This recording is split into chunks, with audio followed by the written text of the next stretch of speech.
The collection of Etruscan fragments includes a curious term, arni, understood to signify apes. Beginning with this single word opens a path into the wider method used to interpret the language of a vanished people.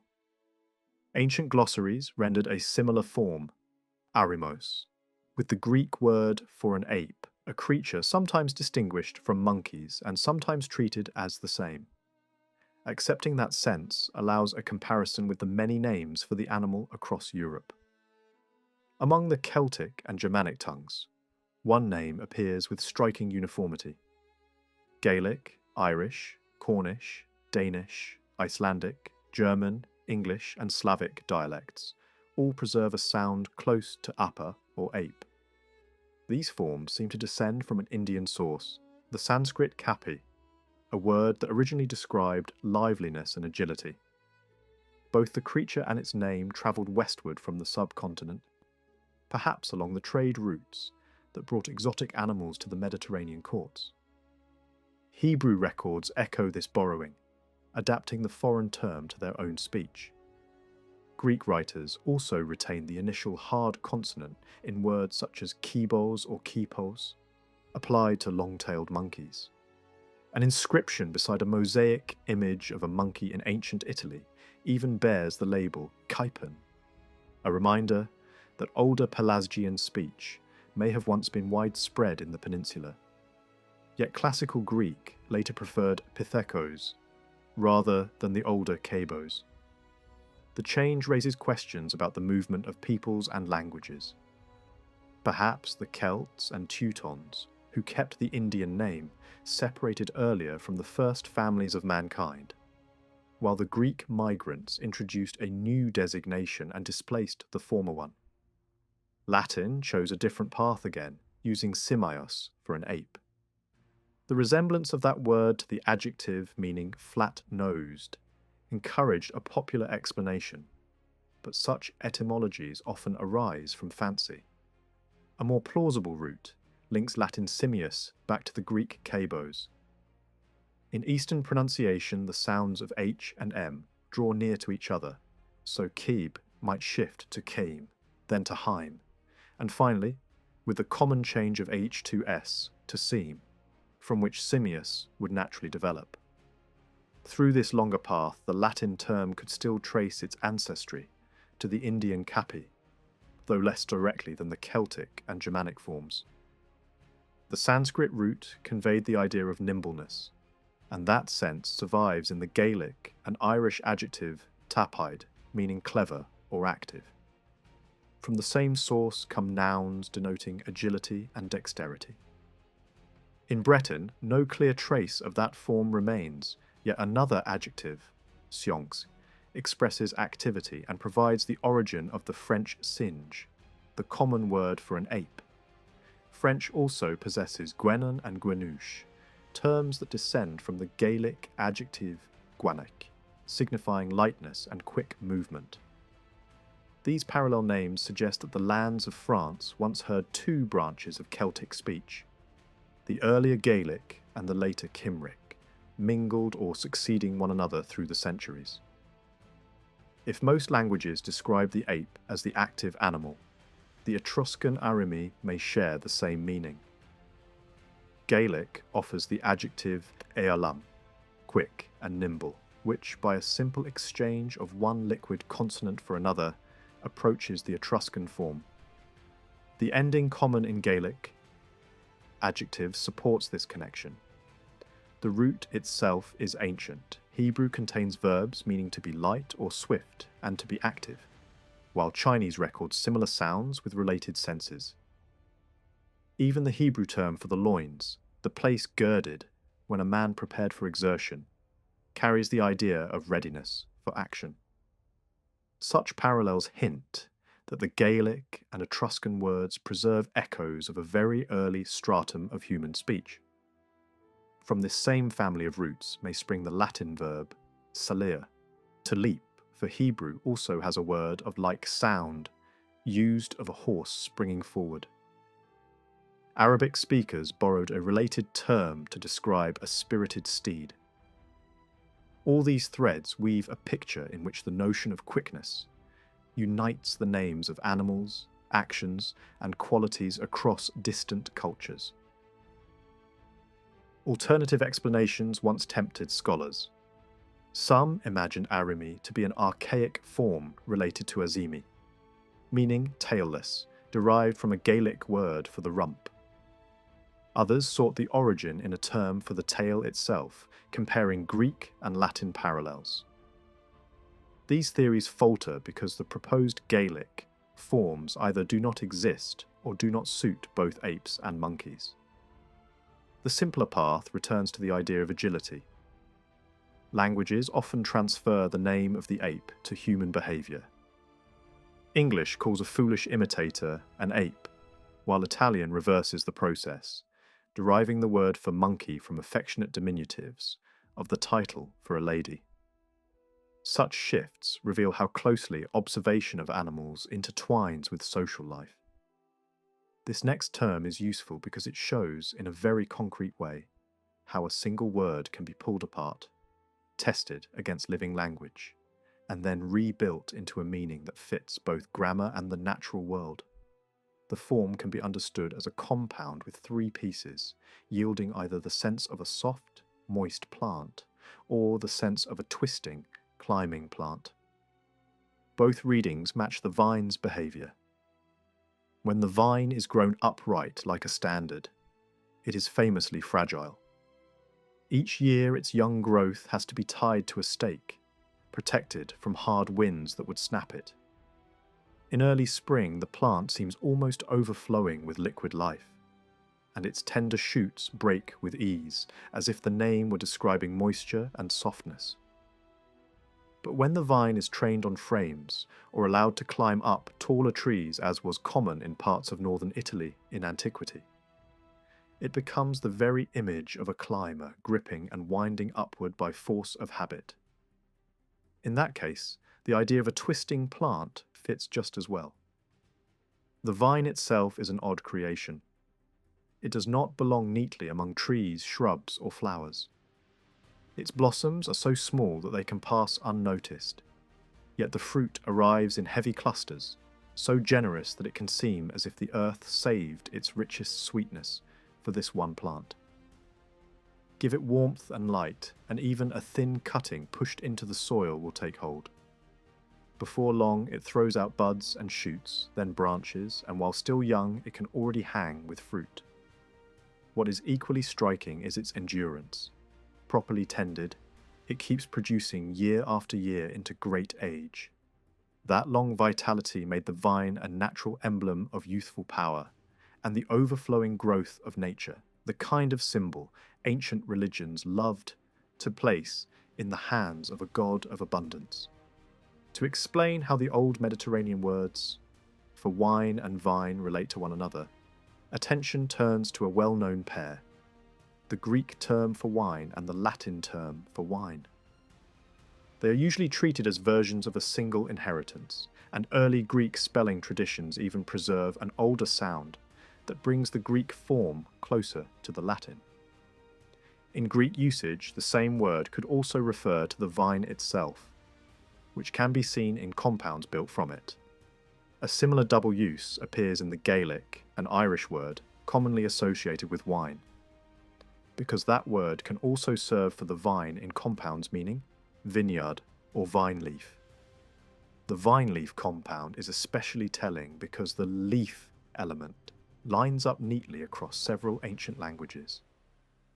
In Gaelic pronunciation, the wine word changes its initial sound in certain grammatical positions, and once that shift is taken seriously, it becomes easier to see how a related Etruscan form could preserve a shortened version. Welsh, however, does something different. Instead of letting one word carry both meanings, it uses one term for wine and another for the vine, the vine being expressed as something like a vine tree. On the Semitic side, the Hebrew word for wine is often grouped with the same family as the Greek and Latin, and there is a reason that idea has seemed persuasive to many scholars. Forms close to a root, like genie, still survive as everyday terms for wine in parts of the Near East. In that light, the Hebrew word can be interpreted as the wine or vine juice, with an initial element that behaves like an article in some pronunciations, and then gets worn down over time. In the passage from one language group to another, the beginning syllable can drop away, leaving the core sound that appears in Greek and Latin. Competing proposals have tried to derive the Latin wine word from roots, meaning to weave or to love, drawing in other Latin terms that share similar sounds. Those suggestions have long circulated, but they remain conjectural and they do not offer the same direct bridge that a close relative can supply. That closer relative is a Hebrew word meaning vine. In its oldest sense, it does not necessarily mean a grapevine specifically. It can refer to a twig, or to a trailing plant that climbs and sends out shoots. The central idea behind it is bending and softness, the way a slender growth bows rather than stands firm. Traditional Semitic lexicography connects it to an older verb meaning to be bent or bowed. It even points to related words describing eyelashes, treated as tiny twigs. That same image of tender bending appears in many places. Gaelic has words for branch and twig that also serve as words for a stripling, a young person still in the soft stage of life. Other Gaelic forms use the twig image to speak about failing strength and faintness. A similar pattern appears in Hebrew, where a word for a young animal or child is linked to a verb meaning to moisten, as if youth itself were defined by softness and fresh growth. From this cluster of meanings, one can see how an ancient term for the vine could be built from an adjective meaning soft or moist. In Gaelic, the soft, tender adjective changes its opening sound in certain grammatical environments, and once altered it can approach the shape of a Latin vine word. In the same neighbourhood of meaning sits a Latin adjective for mildness or gentleness that matches the Gaelic sense closely, suggesting that the Latin language preserved the same descriptive idea without the shifted consonant. Alongside that Gaelic adjective, there is another, also meaning soft, moist, and tender.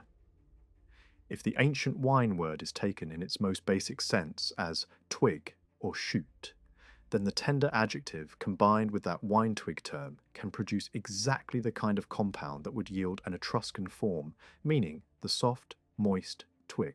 This reading gains support from the fact that many languages name things not by category but by their most obvious behaviour. And the vine's first impression is softness, sap, and bending growth. There is, however, another path that leads to the climbing sense. Gaelic also has a verb meaning to twist, bend, curl, and climb, and from it an adjective meaning twisted or curled. If the vine term is combined with that twisting adjective under an article, the compound naturally describes a plant that winds upward. That matches the way the vine behaves when it is trained on frames or trees. The climbing tendril vocabulary in Latin seems to contain the same notion of twisting, joined to a vine element, as if a phrase like twisting vine had been compressed and reshaped into a single word. On that view, the Etruscan form would not simply mean vine in a neutral botanical sense, but would paint it as the twisting climber. This is where a bigger historical argument is sometimes raised. If the Latin term for wine truly came straight from Greek, then the Latin term for vine would be expected to have a similar origin. It seems unlikely that a people would borrow the word for the drink from one source and the word for the plant from an entirely different region. That tension pushes the explanation toward an older, shared layer beneath both Greek and Latin, an early Mediterranean stage of speech that already possessed the wine word, with later languages inheriting it in different shapes. In that scenario, Greek and Latin do not create the word for wine independently, and do not borrow it late. They preserve it from a deep background, where the same stem could also carry the sense of vine and vine shoot. From the language of soft twigs and bending shoots, the discussion then shifts into the darker vocabulary surrounding death. Because the same imagery of weakness and prostration appears on tombs and in funeral speech. Gaelic contains an adjective meaning weak, faint, and languid, and from it one can plausibly build an Etruscan name associated with a guardian of the failing spirit, a figure imagined as escorting the departed into a locked and shadowy place. Ancient art supports that atmosphere. A carved tomb scene can show a waiting figure at the gate of the underworld, key in hand, as if death were entry into confinement rather than simple disappearance. The locked place idea also aligns with common ancient metaphors that treat the realm of the dead as darkness, prison, and sealed gates. Another Etruscan term, widely accepted to mean a ghost or shade, appears alongside that guardian name in funerary contexts. A famous type of scene on Etruscan mirrors depicts the raising of a prophet from the world below under divine guidance. The dead figure appears in bodily form, yet looks bloodless and drained, head drooping, eyes shut, leaning on a staff, more like a person worn out by sickness than a living man restored. That image fits a very old Mediterranean belief. A person can be present as a shape or likeness, while the true living power belongs elsewhere. Early epic poetry repeatedly distinguishes the visible shade from the divine or enduring essence, and it speaks of the dead as exhausted, worn out, finished with the burdens of life. If the shade is conceived as the weary one, then its name can be built from a Gaelic word meaning sick, faint, and exhausted, a word that also connects to the idea of thinning and wasting. In certain grammatical positions, the Gaelic word loses its initial sound and begins with a breathy consonant, and when an Etruscan personal ending is attached, the result can resemble the ghost term found on tombs. Add a common adjective ending meaning belonging to or like, and the full form can be read as the spirit belonging to the weary one, the one pressed down into the grave by age, pain, or decline.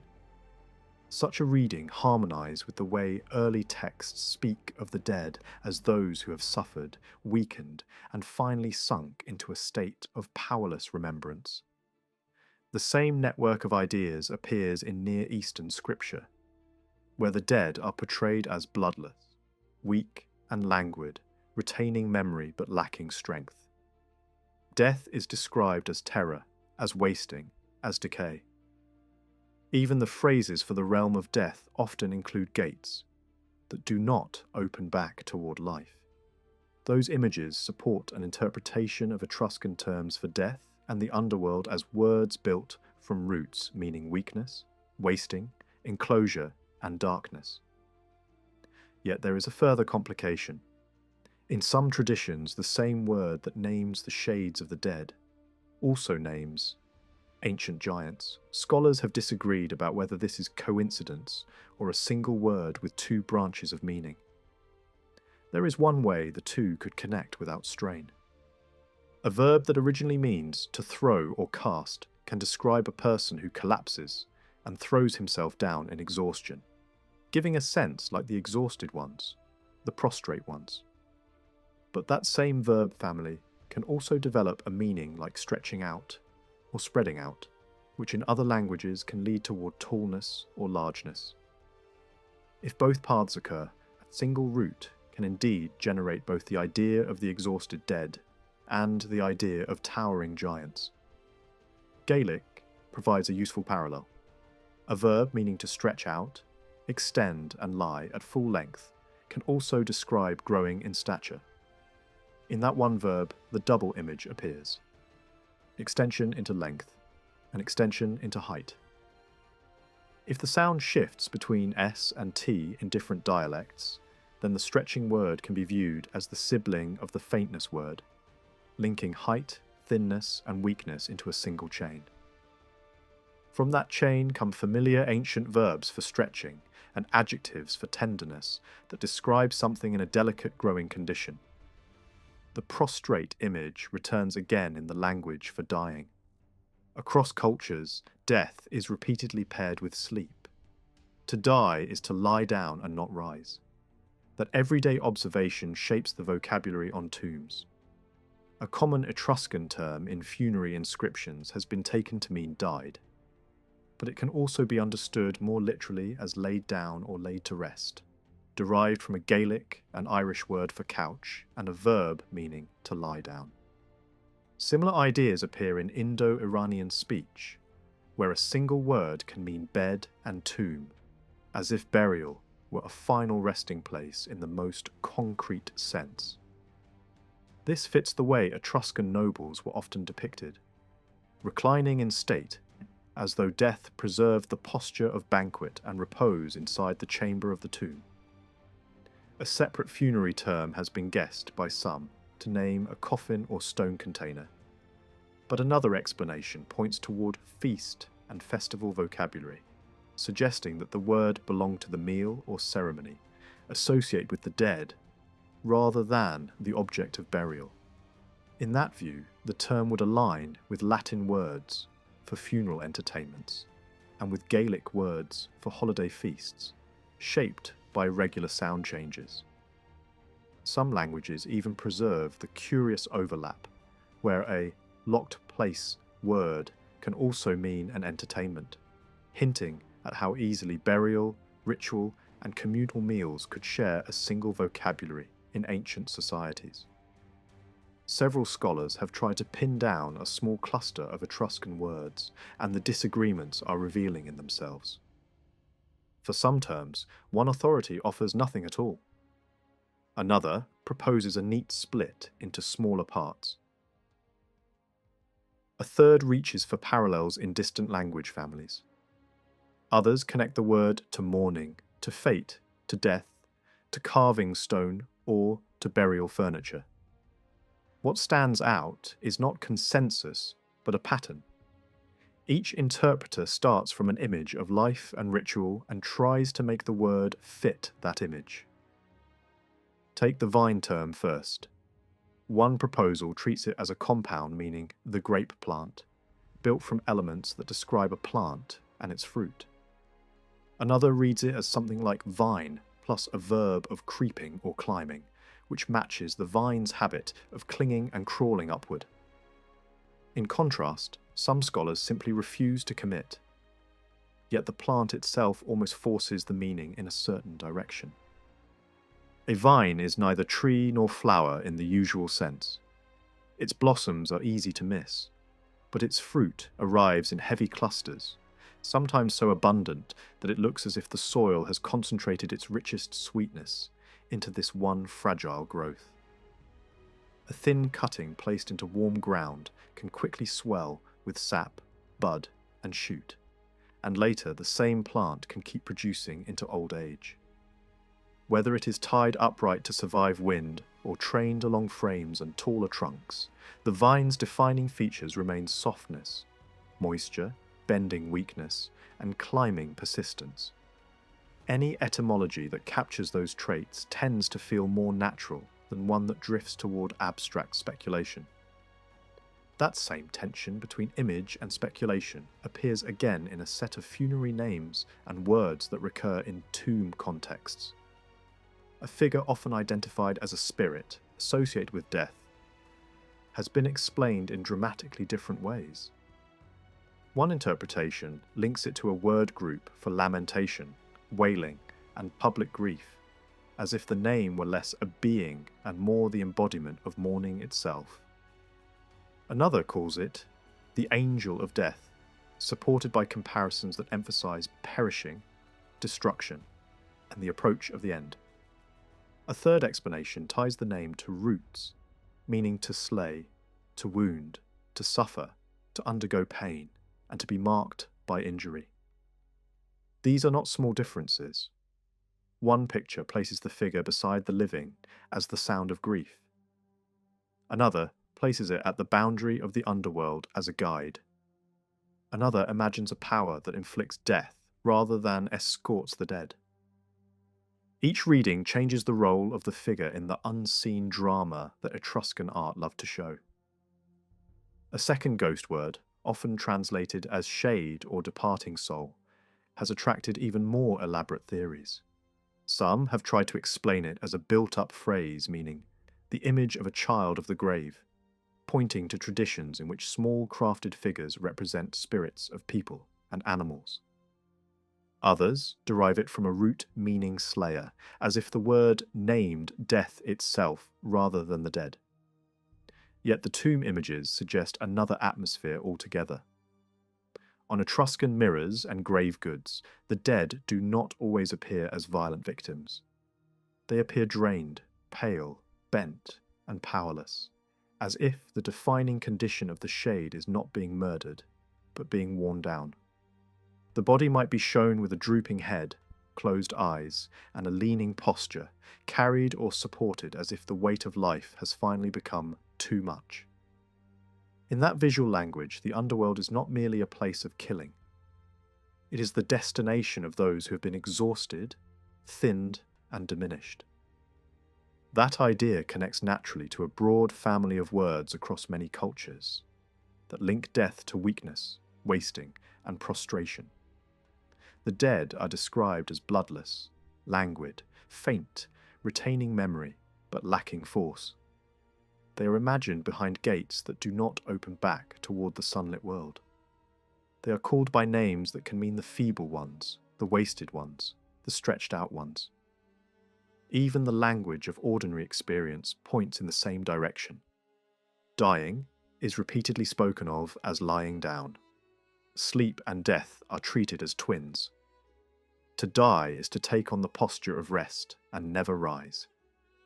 In that setting, a common Etruscan tomb word that is often glossed simply as he died may be better understood as laid down, laid to rest, placed on the couch of the grave. That reading fits the way Etruscan nobles were portrayed in their chambers, reclining in a composed, almost banquet-like posture, as if death preserved a final ceremonial rest. Another word from the same tomb world has been treated as the name of a coffin or repository for ashes, imagined as a container where remains are separated and stored. A different approach sees it not as an object but as an event, the funeral meal or ritual entertainment offered for the dead. The second view matches something that appears repeatedly in ancient burial customs. The dead are not only hidden away, they are honoured with feasts, processions, offerings, and gatherings that bind the living to the memory of the departed. In cultures where a single word can drift between the meanings of enclosure and celebration, it is not impossible for a locked place term to echo both the prison of the grave and the social rite performed at its threshold. From tomb vocabulary, the narrative can shift toward a very different landscape. The cult of the vine, the climbing ivy, and the god associated with wine. This figure delights in plants that are weak on their own, yet powerful when they cling and rise. Ritual objects linked to him often combine vegetation and fertility imagery. Staffs, wrapped in greenery, cones that symbolize generation, drums and ecstatic noise, garlands and baskets of fruit, and the sacrifice of animals closely associated with fields and orchards. Many of the symbols are solar in tone, not because a simple equation is always made between the god and the sun, but because warmth and light are the great engines behind growth. In some traditions, the same set of emblems appears in processions far from Greece and Italy, and when Greeks later encountered those rites, they often identified foreign gods with their own wine god because the visible signs looked familiar. Even so, the god's standing is often strangely ambiguous. He can be beloved by ordinary people as a bringer of joy, yet treated as secondary among the highest divine powers. His myths can look newer than those of older sky and earth figures, and his worship can carry a more sensuous edge than earlier forms of cosmic reverence. Some traditions even hint that his cult arrived by sea, carried by outsiders, and that parts of it were adopted later than the foundational myths of a given region. In this kind of reconstruction, the spread of the cult is not imagined as a single peaceful diffusion. It looks more like a sequence of waves, with each arrival disturbing earlier habits, reshaping local gods, and sometimes pushing older, more restrained worship into the background. Within Etruria, this matters because the wine god appears connected to place names and to a tree that Romans used for training vines. Poplars and elms provided the living scaffolds that allowed the vine to climb. Under such trees, people also performed worship, sometimes with a clear solar colouring when the pale or shining variety of the tree was preferred. The link between a vine god and a training tree is not merely botanical. It suggests how daily agricultural practice and sacred symbolism fused into one. A god of fruitfulness could be imagined not only through grapes and wine, but through the entire system that makes the vine flourish. The supporting trunk, the shade, the heat, the seasonal rhythm, and the human labour that binds the tender shoots and guides them upward. From there, the Etruscan divine name associated with wine can be heard as if it were built from a concept of nature and fullness. The idea is simple, even if the linguistic root is debated. A deity presiding over the overflowing richness of growth, the moment when the world feels swollen with life. Across many language families there exist ancient roots that carry the sense of being, becoming, growing, and bringing forth. And those roots often generate words for life, world, dwelling, earth, nourishment, and fertility. A name shaped from such material would suit a god who represents not one narrow function, but the broad surge of production in fields, vines, orchards, and the human body itself. That is why fertility symbols cluster so closely around him, not as random ornaments, but as declarations of his essence. A second root image strengthens the picture. The earth as the teeming ground, the blooming surface that swells with fresh shoots. In several ancient vocabularies, the earth is not described merely as soil, but as the fertile and inhabited world, the place where abundance happens. Words for blooming, flourishing, and swelling can feed into names for earth itself. And those names can then appear in divine figures who stand beside the highest sky god and the messenger god in artistic scenes. Etruscan mirrors sometimes show a fertility-associated figure near the chief god and near the divine guide, and vegetation springs up in the scene. Myrtle, blossoms, green shrubs arching overhead. The visual grammar is consistent. This is the realm where the earth is not dead matter, but a living power, evergreen, fragrant, renewed. The same figure can appear sometimes as male and sometimes as female, and that is not as strange as it sounds. Religions that deify cosmic forces often treat a single power as twofold, active and receptive, generating and producing, warming influence and fertile ground. The earth can be imagined as mother, while the sun-driven influence that fills the earth with growth can be imagined as male. Some traditions even merge the two into one sign to express unity beneath the difference. In that framework, a later wine god can be understood as a more specialized, more exuberant expression of the same general fertility principle. The earth's green freshness in one aspect, and the earth's richest fruit in another. In regions where the wine cult arrives late, it may be that an older, cleaner fertility divinity held the role first, and only later did the ecstatic wine figure take a share of the stage, bringing with him new rites, new symbols, and a sharper focus on intoxication and excess. A closer look at the name, often linked with the Etruscan wine god, reveals a compact idea hiding inside a few syllables. The middle element, the part that sounds like flun, lines up neatly with a very old Indo-European family of words meaning full. Variants of the same notion appear across several Celtic branches, and they do more than describe a container that has been filled. They express something stronger: swelling plenty, a state of overflowing abundance. In some Celtic forms, the word also functions as a verb for teeming or producing, and related adjectives describe pregnancy, richness, and a heavy fullness that suggests nature at peak output. Sound shifts in the Celtic languages help explain why one dialect shows an initial consonant that another seems to lose, and why the same root can reappear with different starting sounds. Beyond Celtic, a Semitic verb for filling shows that the root often carried a consonant that can move between M-like and L-like values across languages, and the wider Indo-European spread confirms the depth of the family. Greek and Latin preserve not only the full meaning, but also the older imagery that sits underneath it: overflowing, pouring out, surging. The core picture is not polite completeness, but a force that spills beyond its limits. That is why the flun element fits so well inside the divine name. It paints the god not simply as connected to wine, but as a symbol of the world at the moment it cannot help producing.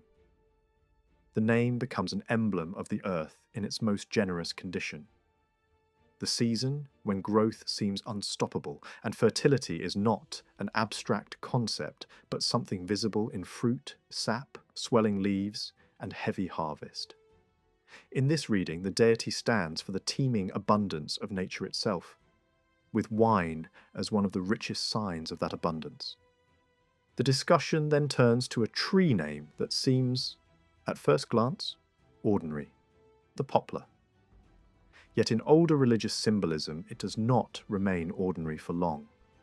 In several ancient traditions, a fertility tree appears in ritual contexts, sometimes connected to the same circle of symbols that later gather around Dionysus. In warmer climates, the fig holds that role with particular force. It is repeatedly used as a sign of generation and fruitfulness, and it can take on meanings that are openly sexual in some mythic settings. Egyptian cult imagery often places a fig tree as a fertility emblem near altars of a rustic god associated with procreation. From this angle, the poplar begins to look less like a random botanical detail and more like a local substitute, a tree that could share the same symbolic job in regions where the fig was less practical or less common. A speculative linguistic bridge is sometimes proposed here. The ancient fig name in India may once have had a fuller shape that could be reduced by sound loss, and shifting consonants into words that later denote apple across parts of Europe.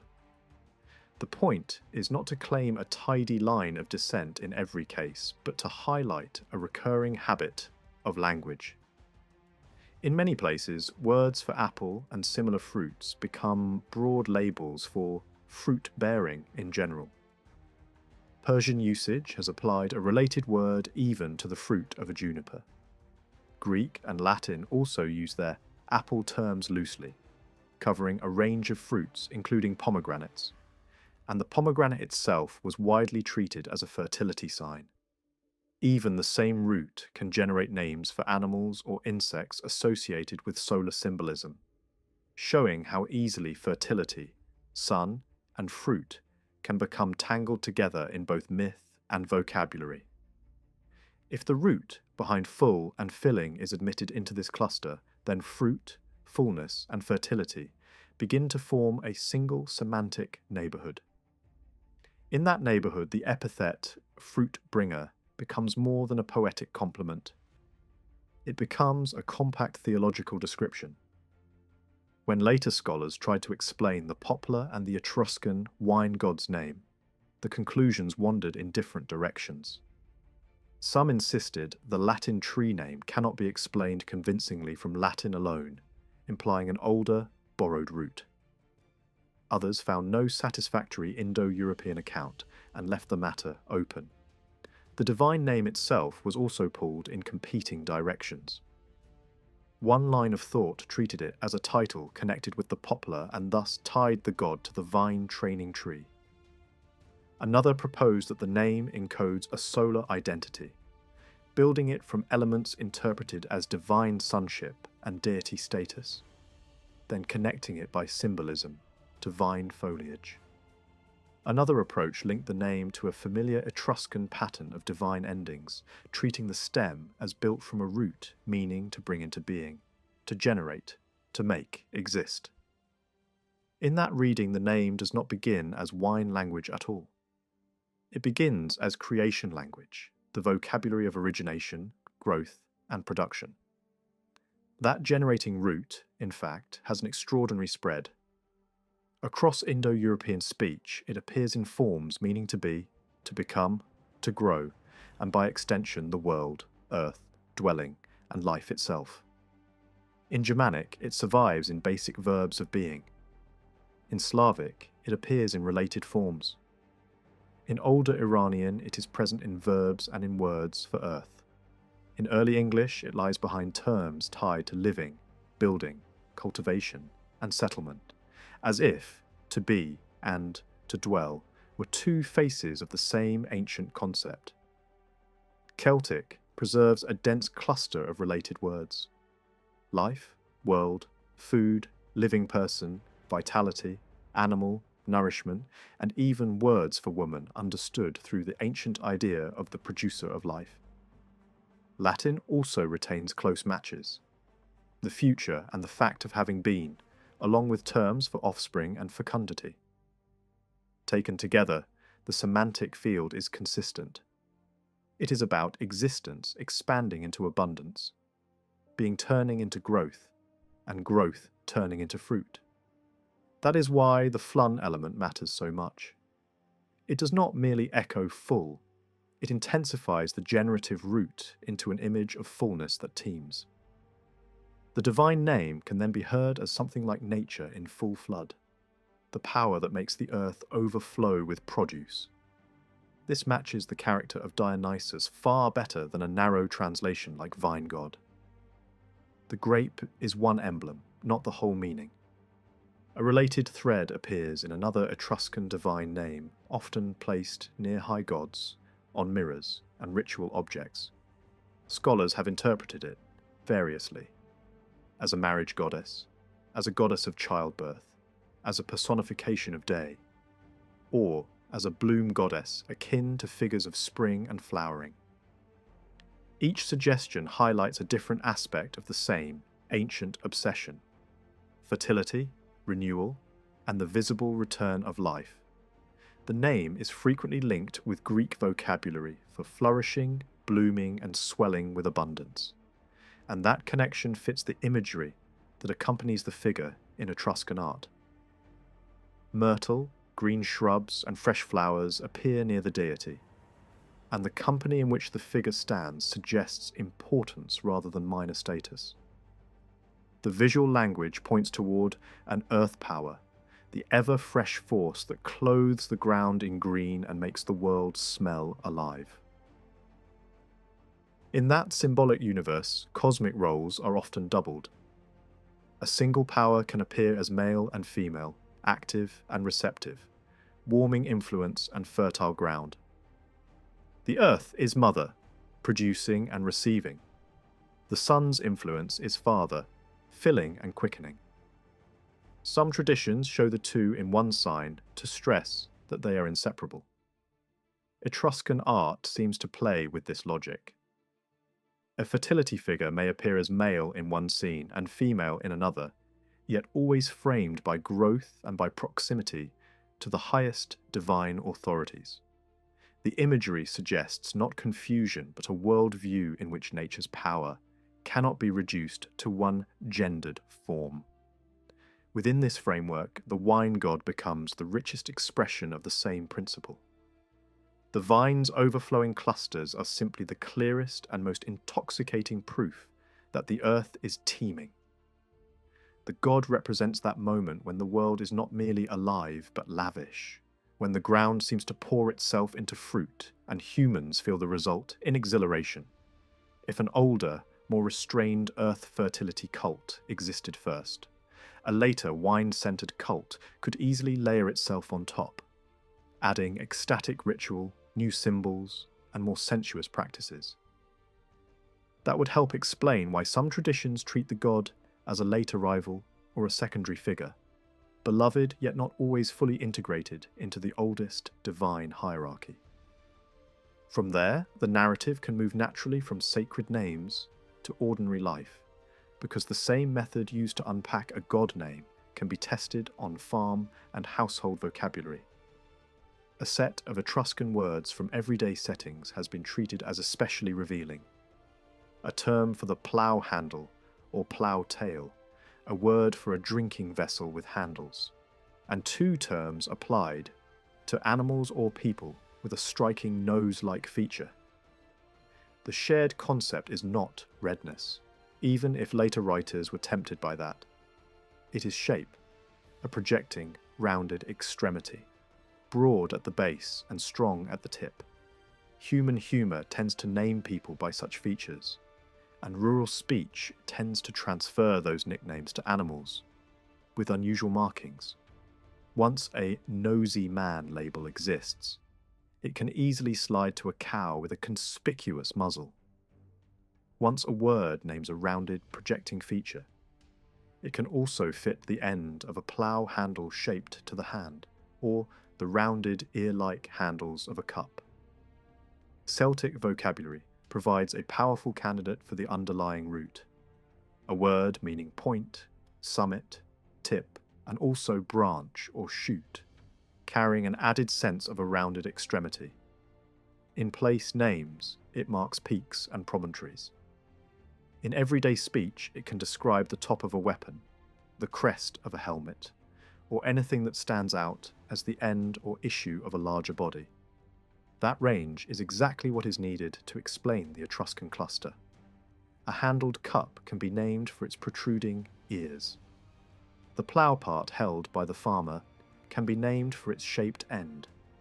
A person can be named for a remarkable nose, and the same word can be pushed onto an animal with an unusual muzzle marking. Even medical vocabulary later uses related forms to describe raised spots or eruptions, because the primary image remains a rounded prominence. The same root can travel farther. A word for elephant in Latin appears that has often been labelled exotic, but it can be explained as the creature with the remarkable rounded, projecting feature, a fitting description of the trunk. A similar term survives in Celtic speech for elephant, suggesting that the label was meaningful and descriptive rather than random. From that cluster, other names can be hypothesized. Ivory as connected to elephant terms, and bird names as built from crest imagery. The peak creature marked by a prominent top feature. The broader point is not that every such link must be correct in detail, but that the method stays consistent. Start with a concrete image. Identify a root that naturally expresses that image, then watch how the root shifts, expands, and attaches itself to new objects across time. A Latin surname offers a small but telling clue about how an everyday nickname can travel. The label Barus appears attached to a gifted speaker from the uplands east of Etruria, nearer the Adriatic. In that setting, it obviously cannot mean elephant.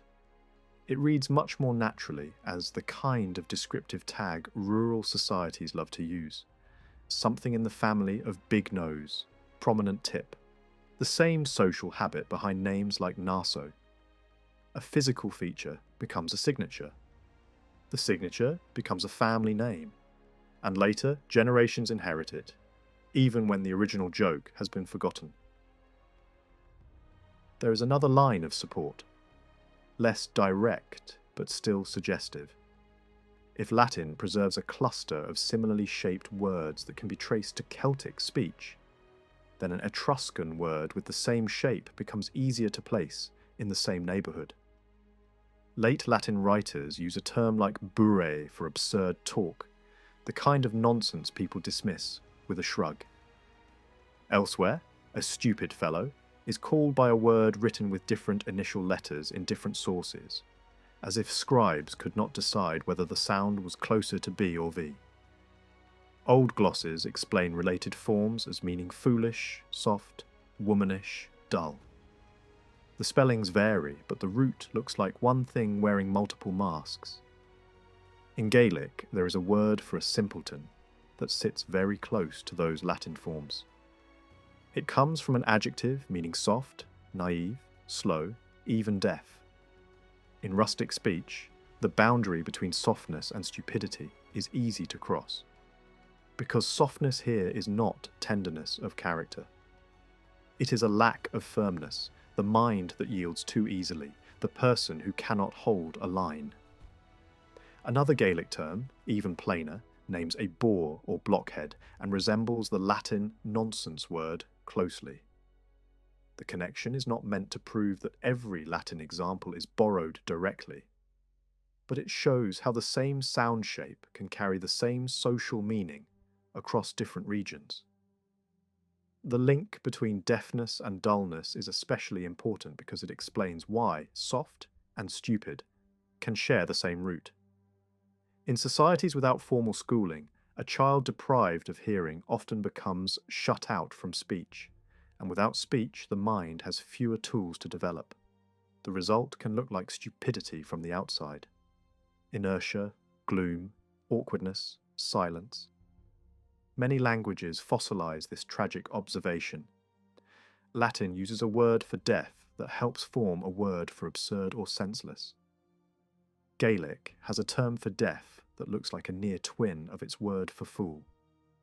In Germanic speech, the same family can mean deaf, unfeeling, empty, and then slide into meanings like dull and silly. Scots vocabulary preserves the drift clearly. The deaf word becomes gloomy, dull, unproductive, and from that comes the label for a stupid person. These are not elegant etymologies built in libraries. They are the hard impressions of ordinary life pressed into language. From that angle, the earlier conclusion about the Etruscan bur words can be restated more confidently. The Celtic root, meaning a rounded projecting point, fits the Etruscan set neatly.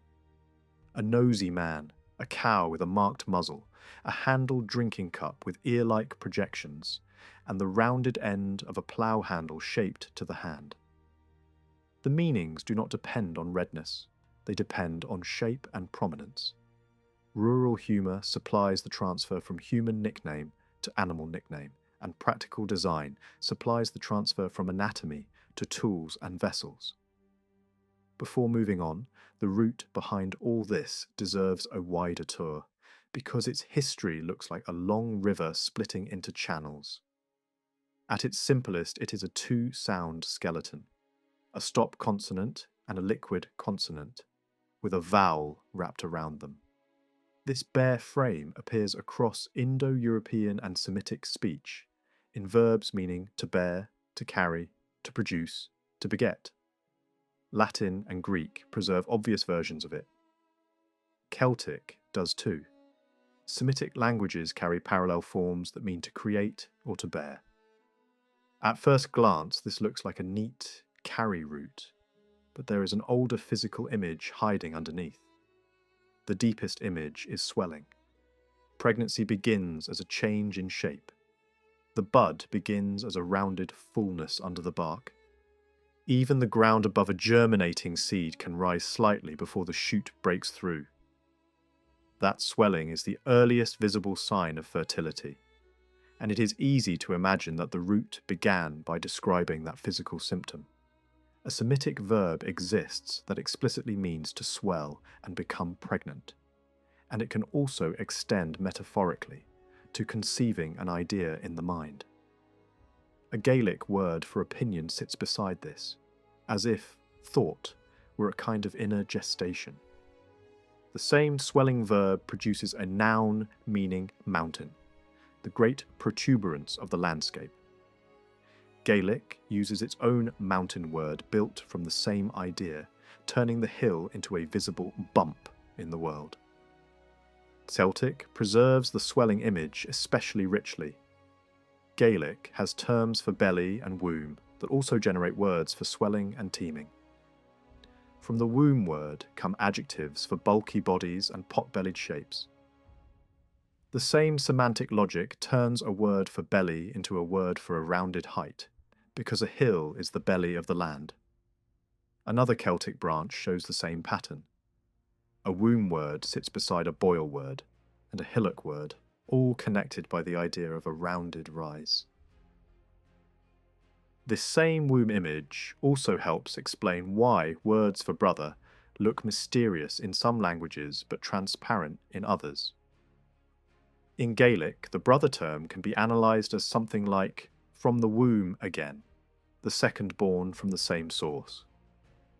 Greek has a parallel that literally names the shared womb. In another ancient language, a brother term uses the image of a bag or belly, again pointing to the same underlying picture. Meanwhile, related words in Latin and Germanic appear as inherited forms without obvious internal structure, as if the older meaning has been worn away while the shell survived. Differences inside Greek itself suggest the trace of older and newer layers. One brother word becomes technical and civic, another remains domestic and familial. That kind of split often happens when a new speech layer enters, deposits its vocabulary, and later the two near synonyms separate into different roles. Once the root is understood as swelling into roundness, it becomes easier to see why it generates so many round nouns. Change the liquid consonant slightly and the same root becomes the widespread European word for ball. Gaelic expands this into a word that can mean a bag, a blister, a pimple, the boss of a shield, any rounded swelling. From there, it is not a large leap to words for quivers and cases, because they are bags designed to hold long objects. If a quiver is a bag for fast-moving things, then a compound joining bag with swift can make sense. And there is indeed a Celtic verb meaning to go, to send, to draw, to pull, to aim, which lies behind words for drawing and shooting across Europe. A term for arrow can grow naturally from a verb meaning to go, because an arrow is the thing that goes. The swelling idea also explains why the root produces words for pride and haughtiness. A person swells with arrogance. It explains why it yields purse words and words for the haunch, the rounded mass of flesh. It explains why barrow can mean a tumulus, a rounded mound. It explains why borough can begin with the image of a circular enclosure and then become a word for town. It explains why a word for budding and flourishing can begin with swelling into a rounded bud before it bursts into leaf. Even everyday Scots speech preserves the roundness. The cone of a pine, a millstone, a circular halo around the moon, a round fort, a boil that rises and suppurates. English preserves it in burr, the knob at the base of a stag's antler, and in the name for certain round metal rings. Once swelling and fertility are linked, other language facts fall into place. Greek has verbs for growing and bringing forth that sit beside nouns, meaning tumour and boil. The same root can yield a word for nature as a whole and, at the same time, the word for a swelling in flesh. That is not a contradiction. It is a clue that the earliest meaning was physical growth pushing outward. Latin's old verb for making fruitful leaves behind a family that includes fecund, happy in the sense of fruitful, and fetus for offspring. It even produces a word for interest on money, because interest is wealth that swells. If the swelling image is accepted, then even hay can be connected. Not because hay is fruit in a narrow sense, but because it is gathered into rounded stacks that mirror the same shape language. From swelling, the root easily moves to carrying. To bear a child is to carry it for a time. A Semitic verb for carrying and a Celtic verb for bearing. sit close to the Indo-European forms meaning to carry. From there, the root can become transitive. To cause to be, to produce, to bring into existence, to beget. Then comes the moment of rupture. The bud breaks into leaf. The seed breaks out of the soil. The mother brings forth. Words for sprouting, breaking forth, flying out. Tops of trees, branches, crossbeams, bars, and rulers can all grow from that bursting out idea, because a branch is what breaks out from the trunk, and a ruler is what stands out as the prominent one. Finally, the root yields its products. The born child, the young animal, the calf, the foal. It yields the crop in the field and bread on the table, because grain is what the earth bears. It yields names for barley and meal and malt. It can even yield beard words, because the first green growth in a field resembles a bristling beard, and early people often named by resemblance. It yields sharp point words as well, because the spear-like shoots of young grain suggest points and pricks. After a handful of smaller examples, the investigation can widen its lens and move from tools and nicknames to the animal world, where old naming habits often hide in plain sight. Two Etruscan terms stand out because they are among the few clear names for four-legged creatures. One for a she-goat and another for a horse. At first glance, the pairing looks strange. A goat and a horse seem too different to share a single naming idea.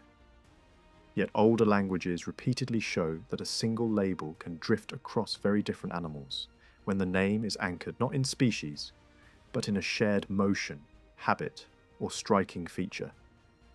A clue appears in early Irish usage. A word that later settles into the meaning goat is recorded in a context where it is understood as horse. A place name connected to that word was once explained as meaning a lake of a horse. That does not prove that the animals were confused. It suggests that the word once carried a broader sense that could be applied to different creatures under the right conditions. And once the wider pattern is noticed, other examples quickly come to mind. One tongue may use a tree word that later narrows to oak, while another preserves the same ancient term but attaches it to beech.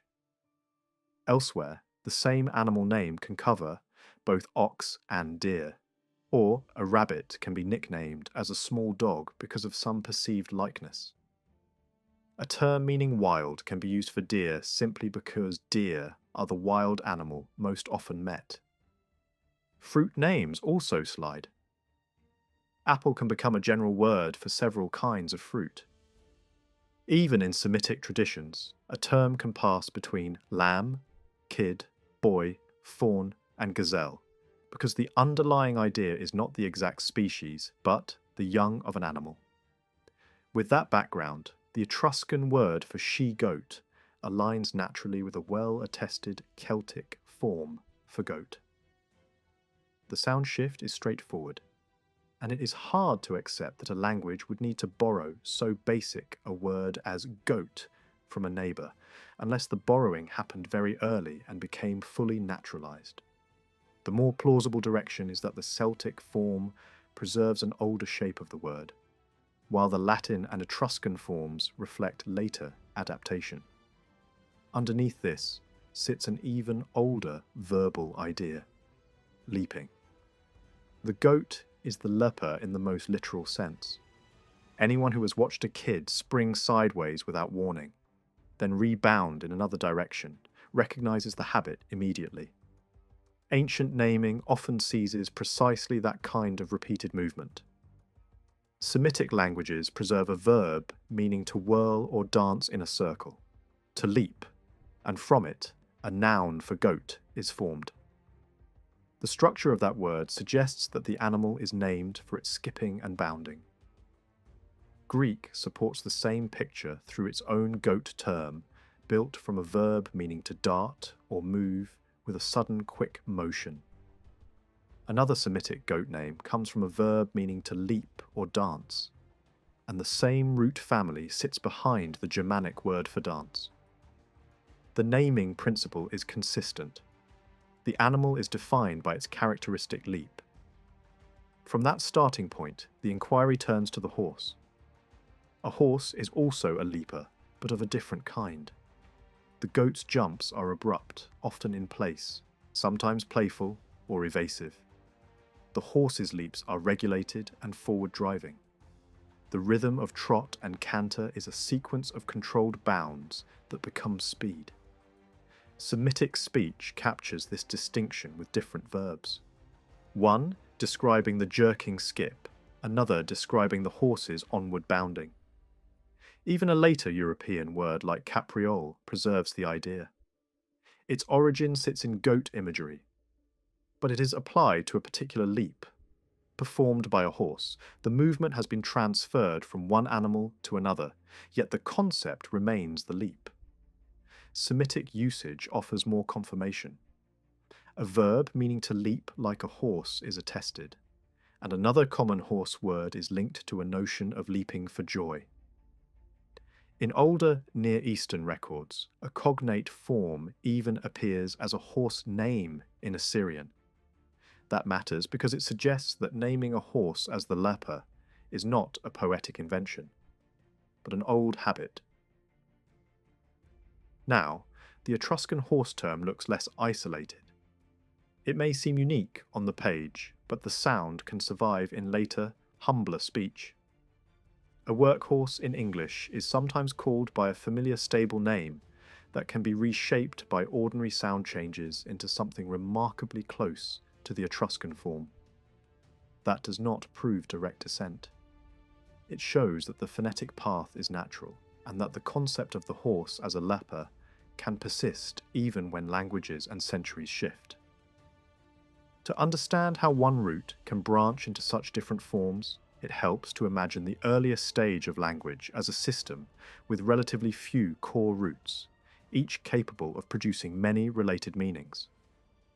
When the same basic idea needs to be applied in slightly different ways, the root is nudged by small changes in consonants or vowels. English itself provides familiar examples. A single sound pattern can yield a family of words that feel related even when the meanings diverge. In early speech, the process would have been even more frequent. A useful starting point is a very old root associated with leaping, represented in Semitic speech, by a form that later appears with affricates and sibilants, but which in another family can be heard as a simple gap or gab sound. From that base, one can reasonably expect a chain of near neighbours. A consonant may soften. A guttural may become a nasal. A voiced sound can be replaced by another voiced sound, made at a different point in the mouth. Dental and guttural stops often trade places in real speech communities, and many languages show how difficult it can be for learners to keep them apart. In some traditions, a word can be written with one sound in one place and another sound elsewhere without anyone sensing a deep difference. So, the leap root can appear in a series of shapes. One with a guttural, then one with a nasalized form, then one with a dental, and finally one with a liquid. Vowels can change freely without destroying identity, because early speakers often treated consonants as the backbone of meaning. Vowels supplied colour, rhythm, and ease of pronunciation. The skeleton stayed recognizable even as the flesh changed. Celtic material supports this type of movement. The direct leap form is not very prominent in modern Gaelic usage, possibly because other similar-sounding verbs already filled the space. Still, traces remain. A word for a mare in Latin has a well-known parallel in Celtic, and the same family appears in a Latin term for pack horse. Another Gaelic set derived from the nasalized form is used for yearling animals, especially young cattle and young deer, creatures known for frisking energy. German and French preserve a mountain goat name, meaning the leaping creature. English has gambol, and although later explanations sometimes tie it to the leg, it fits more naturally as a direct descendant of the leap root itself, with the leg word developing secondarily from the same idea. The argument becomes more intriguing when a Latin word for cow seems to align with a Celtic form built from that same leap root family. The pronunciation in Celtic points to an older shape than the Latin spelling suggests, and the Latin record itself preserves hints that the word once had a different order of sounds. This is not offered as a final proof, but as another example of how basic vocabulary can sometimes preserve very old relationships that do not run through Greek pathways. Meanwhile, the common English cow word follows a different logic altogether, tied to lowing, showing again that languages can name the same animal from entirely different angles. From the leap root, the next major branch uses the dental stop form, which becomes a rich source for animal and motion terms. Celtic preserves a word that can name both ox and deer, echoing the earlier point that one term can cover different creatures when the naming idea is not strictly taxonomic. Romance languages preserve deer terms of the same family. German keeps it in compound names, for buck and doe. In Gaelic, the same sound family forms a verb meaning to skip or hop, and from it come words for eagerness, keenness, and even the drive to learn. The underlying link is not mysterious. The leaping animal looks alive, urgent, ready to spring. That physical impression becomes a metaphor for mental intensity. A student is eager. The mind leaps. This leap to eagerness bridge is not confined to Celtic. Other Semitic roots show the same development. A verb meaning to leap and hasten can shade into hurry and urgency. A different root meaning to roll can also become hasten, because rolling implies swift motion. From that roll-hurry family, a term for yearling cattle is formed, matching the Celtic pattern.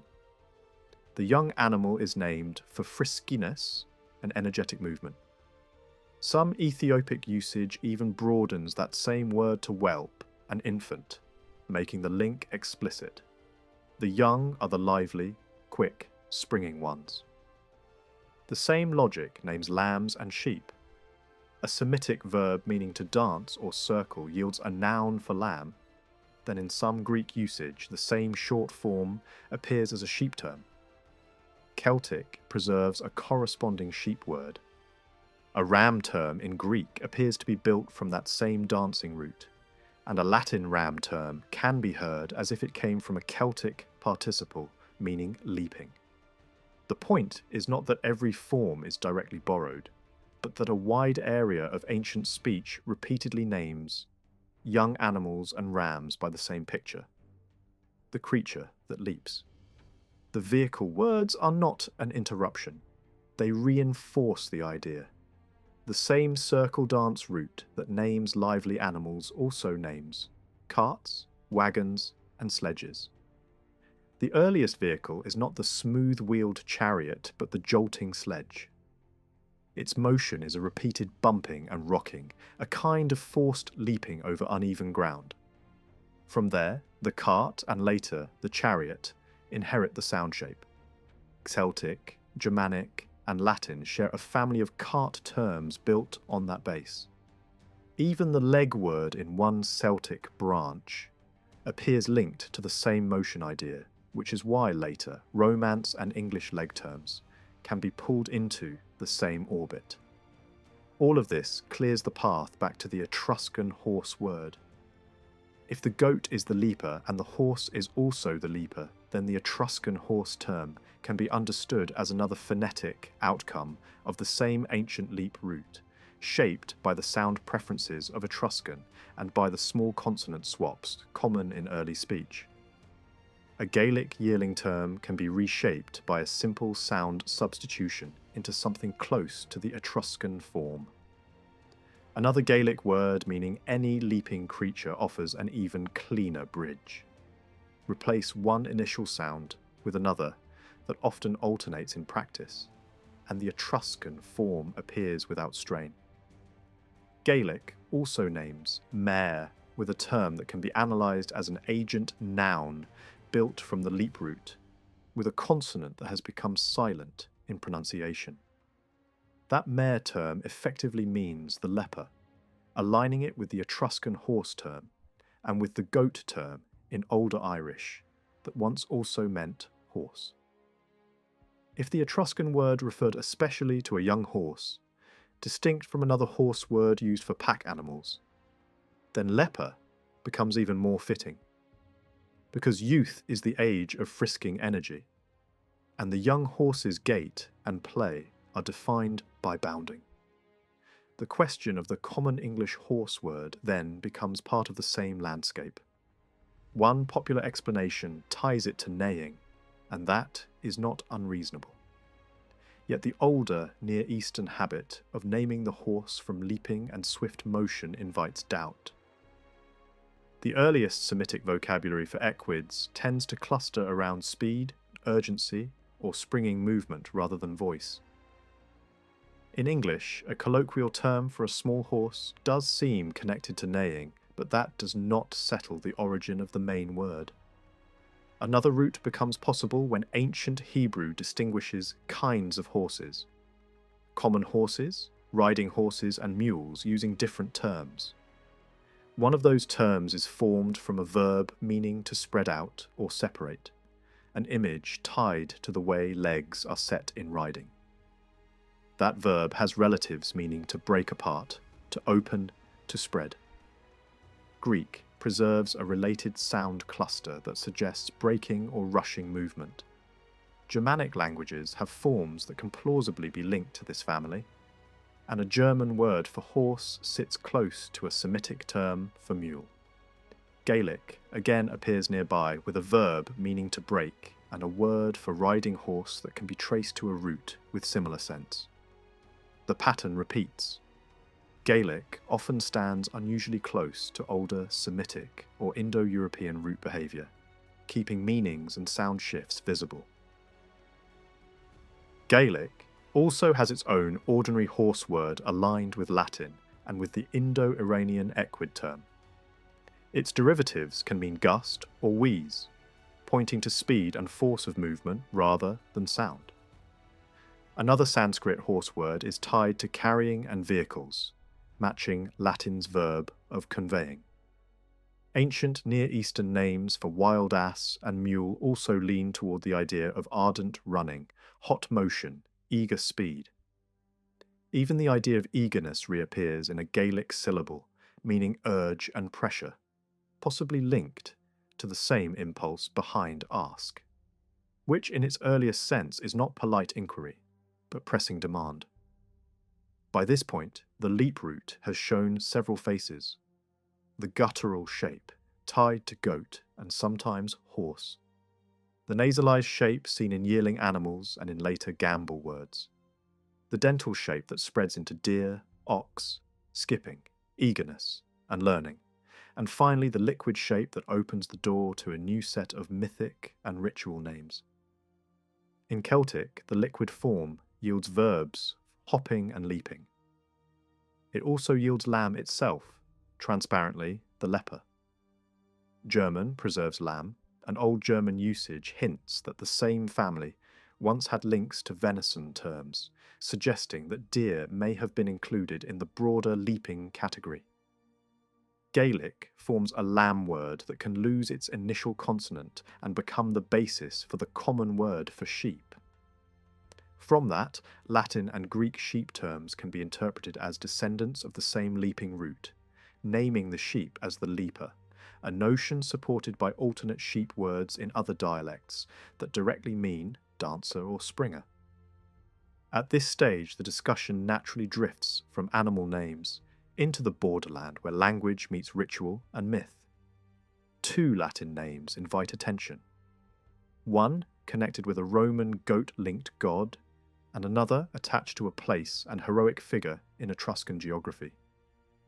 If the leaping root can name goat, horse, lamb, and sheep, it can also contribute to divine epithets built on the goat image. In one case, the name can be read as the leaper god, the goat god, formed with an agent ending familiar in Celtic. In another case, a hero name and a port name can be interpreted through the same leaping and goat vocabulary, suggesting how easily animal imagery could be elevated into cult titles and place identities. Across many civilizations, the people who are remembered most fiercely are the ones credited with beginnings. The founders of cities, dynasties, clans, and cults. Over time, their names harden into symbols. A first leader can become more than a person. He becomes an emblem that later generations carry like a banner. When a founder was associated with a striking animal, a landscape feature, or a vivid nickname, that image could outlive the original story and turn into the badge of a whole people. That is why nations and armies end up speaking through animals and signs. Bears and eagles, crescents and crosses, regional lands named after an ancestor, or royal houses that display a creature on shields and coins. When realms merge, their symbols merge too, creating composite creatures or paired emblems that advertise unity. Ancient storytellers often explained political history through such imagery. A double kingdom could be pictured as a single beast with combined features. Two powers yoked together might appear as a single animal with two horns. A conquering empire might be represented as a powerful goat, rough and unstoppable. Whether these images were born from prophecy, propaganda, or simple storytelling, the underlying habit is the same. A political reality is translated into an animal sign that can be recognized instantly. Macedonia offers a classic example. Archaeology and later tradition both point to the goat as one of its defining symbols. Metalwork from the region shows goats used like a dynastic stamp, sometimes even shown with a single horn as a stylized marker. Far from being decorative, these images acted like a political statement. This belongs to that power. Some artistic scenes even stage the message as a captive animal led by a conqueror, turning symbolism into visual narrative. One famous legend ties that emblem directly to the kingdom's beginning. The story says that an Argive leader named Carinus left his homeland with followers and sought guidance from an oracle. The response was strange. An empire would be found, and goats would lead the way. The wanderers travelled north until a violent storm broke over them, near a fortified city. In the chaos, a herd of goats ran for shelter inside the walls. Carinus took the movement as the promised sign, ordered his men to follow, entered with them, and seized the city by surprise. He then renamed the place as Goat City, and adopted the goat as his standard, fixing a moment of opportunistic conquest into a permanent symbol. Behind the legend sits a more revealing linguistic shadow. Ancient glosses preserve a claim that in some local usage, Carinus itself could be a goat name. Other traditions explain it as Lord, a title that can start as an epithet and slowly become a kingly term. Both possibilities can be true at different levels. A word can mean goat in a literal sense and leader in a figurative one, just as many languages use animal words for chiefs. The strongest bull in the herd, the leading ram, the bellwether that the flock follows. On coins associated with Macedonia, the imagery of Zeus and the club of a heroic figure appears again and again, as if the kingdom wanted its founding story to be read through both divine backing and heroic ancestry. In that setting, Carinus can be understood as the goat leader, a founder whose animal name signals authority and origin at once. From there, the story spreads outward into the larger Mediterranean habit of linking hero figures to animal epithets. Hercules, in many regions, is treated not only as a strong man but as a civilizer, a giver of order, a protector, and a founder. Different lands attach him to different rites and different nicknames. Some traditions connect him to Italy through tales of abolishing older sacrifices, introducing new ritual order, and defeating a local monster-like adversary.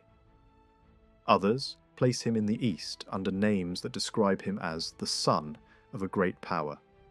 These variations may not be reliable history, but they show how the same type of figure travels. A culture receives a heroic founder and then explains him using its own symbolic vocabulary. The key point is that the goat is not a random choice. In early mythology, the goat appears repeatedly in contexts of vitality, nourishment, fertility, and solar imagery. That is why the goat can serve as more than an animal. It becomes a sign for a life-giving power. At certain sanctuaries connected with Apollo, goat imagery appears on coinage, hinting that the animal's symbolism was compatible with solar worship. Festival names and ritual terms also preserve the goat's presence. The very idea of goat song, connected with early performance traditions, suggests seasonal celebrations tied to returning light and renewed strength. Such springtime rites were not unique to Greece. Celtic lands maintained their own fire festivals marking seasonal change, filled with dancing, mimicry, and communal rejoicing. When similar seasonal energies appear in different regions, the same animal can gain similar sacred weight, even if the local stories differ. That broader pattern helps explain why the goat shows up as a political symbol in the far north as well. Roman-era imagery from the frontier can depict an eagle overpowering a prostrate goat, turning conquest into a single, emblematic snapshot. In Gaelic tradition, goats appear in solemn rites and dramatic clan imagery. Even later folklore can preserve echoes of older attitudes. A saint portrayed riding a rugged goat, a legendary ancestor whose name resembles a goat word, or sacred childhood myths in which the supreme god is nourished by goat's milk. Across another northern mythology, a cosmic goat produces an endless drink for heroes, translating the same theme into a different landscape. The goat as inexhaustible provider. All of this makes the goat a plausible animal title for a founder. If leaders can be called bulls and rams, goats can join the same category. In some Semitic traditions, the he-goat is explicitly used as a metaphor for a chief, a principal man, the one who leads the flock in both movement and combat. Other animal terms follow the same rule. Ox words can mean leaders, and ram words can be used for noble figures. The language of power and the language of herding overlap because early societies constantly watched hierarchy in animals and used it as a social mirror. A leading man is described as the leading beast. From that angle, names that look purely mythic begin to read like political nicknames. A rough he-goat can be interpreted as a strong, vigorous founder figure whose symbol becomes the state's emblem. The goat is not only rough-haired, it is also active, pugnacious, and prolific. Those traits translate easily into the vocabulary of rulership. Strength, courage, and the ability to produce a large line of descendants. A people who imagine their origin through such an animal are doing more than telling a cute story. They are giving their founder a title that compresses an entire ideology of leadership into one image. This is where the discussion turns toward Italy and the Etruscans. If Hercules is treated as a founder hero, and if the goat is one of the oldest sacred and political emblems for founder figures, then it becomes plausible that an Etruscan epithet for a heroic protector could be built from a goat word. Over time, a hero title can develop into a clan title. A clan title can become a noble rank, and a noble rank can leave its trace in the names of rulers and leading families. That pathway leads to the Roman idea of the household guardian spirit. In Rome, the protective figures tied to a household were treated as more than decorations. They were connected to ancestry, to oath-making, and to the safety of the family line. In public life, similar protectors could be imagined for the city itself, represented by paired founder statues and by a watchful dog at their feet, the dog acting as the visible sign of vigilance. In private houses, small images were kept in a dedicated domestic space and honoured daily with simple offerings. Food was shared with them at meals. On feast days, they were crowned like living guests. The behaviour is the same behaviour shown toward revered ancestors: respect, remembrance, and fear of breaking faith. Oaths reveal the deepest layer. When someone swears by a founding figure, it is not just rhetoric. It is an appeal to the authority of origin. In clan societies, swearing by the chief's hand or by the founder's legacy is a binding act because the founder is treated as the source of identity. In Rome, the habit of calling on Hercules in solemn speech fits that pattern.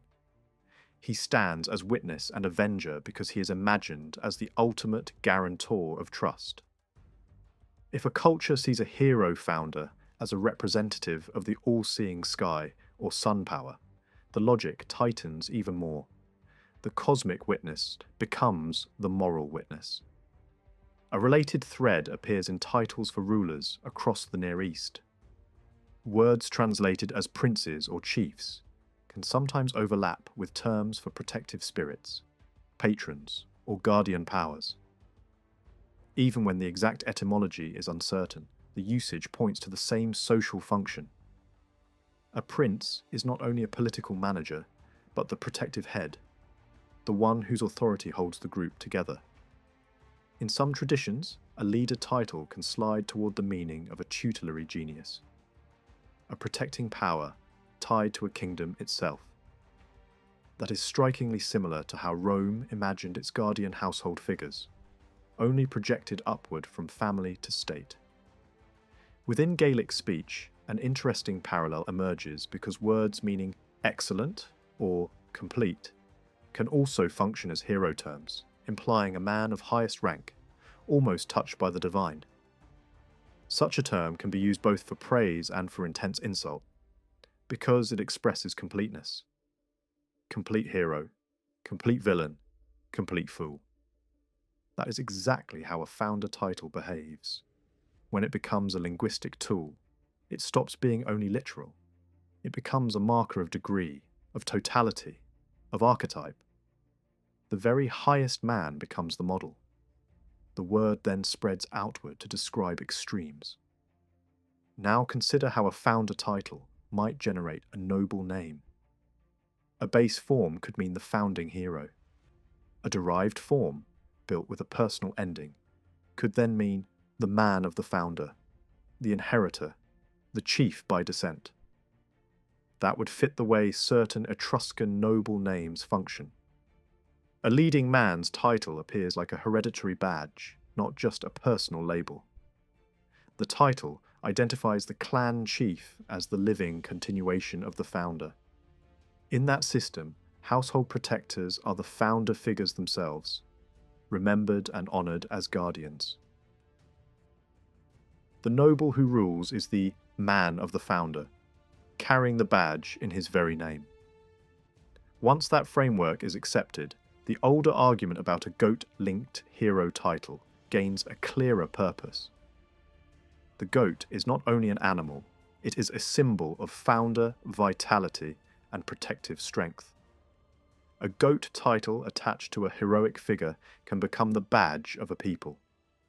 If the Etruscan heroic protector was understood through that goat symbolism, then a goat-based epithet could sit behind later titles for rulers and household guardians. The point is not that every story is literal history.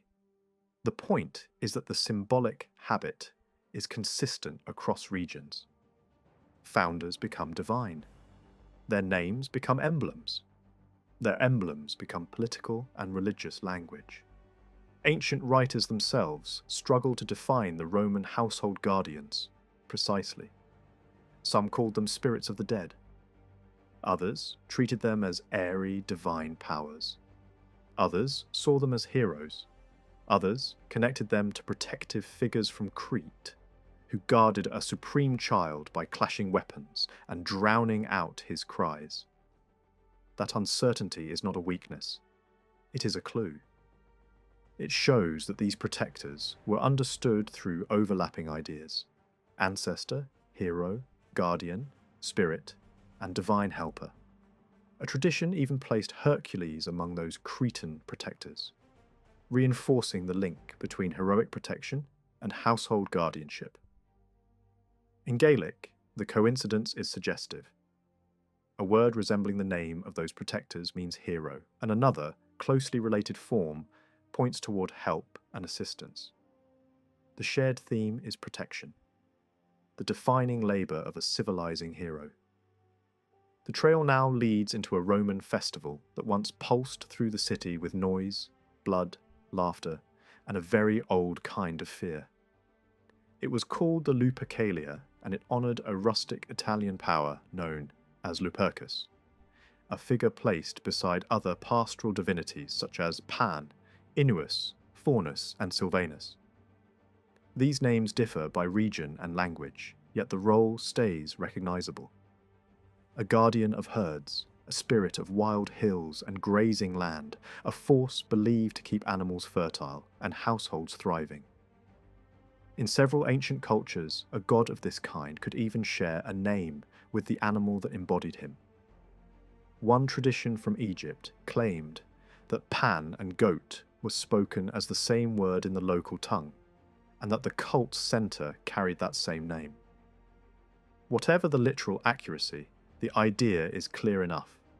The god and the goat were treated as reflections of each other. Artists and storytellers gave this power a mixed form that fit his function. He was imagined as partly human and partly animal, the lower body shaped like a goat, the upper body like a man. A reddish face, a horned head, and a reed pipe completed the picture.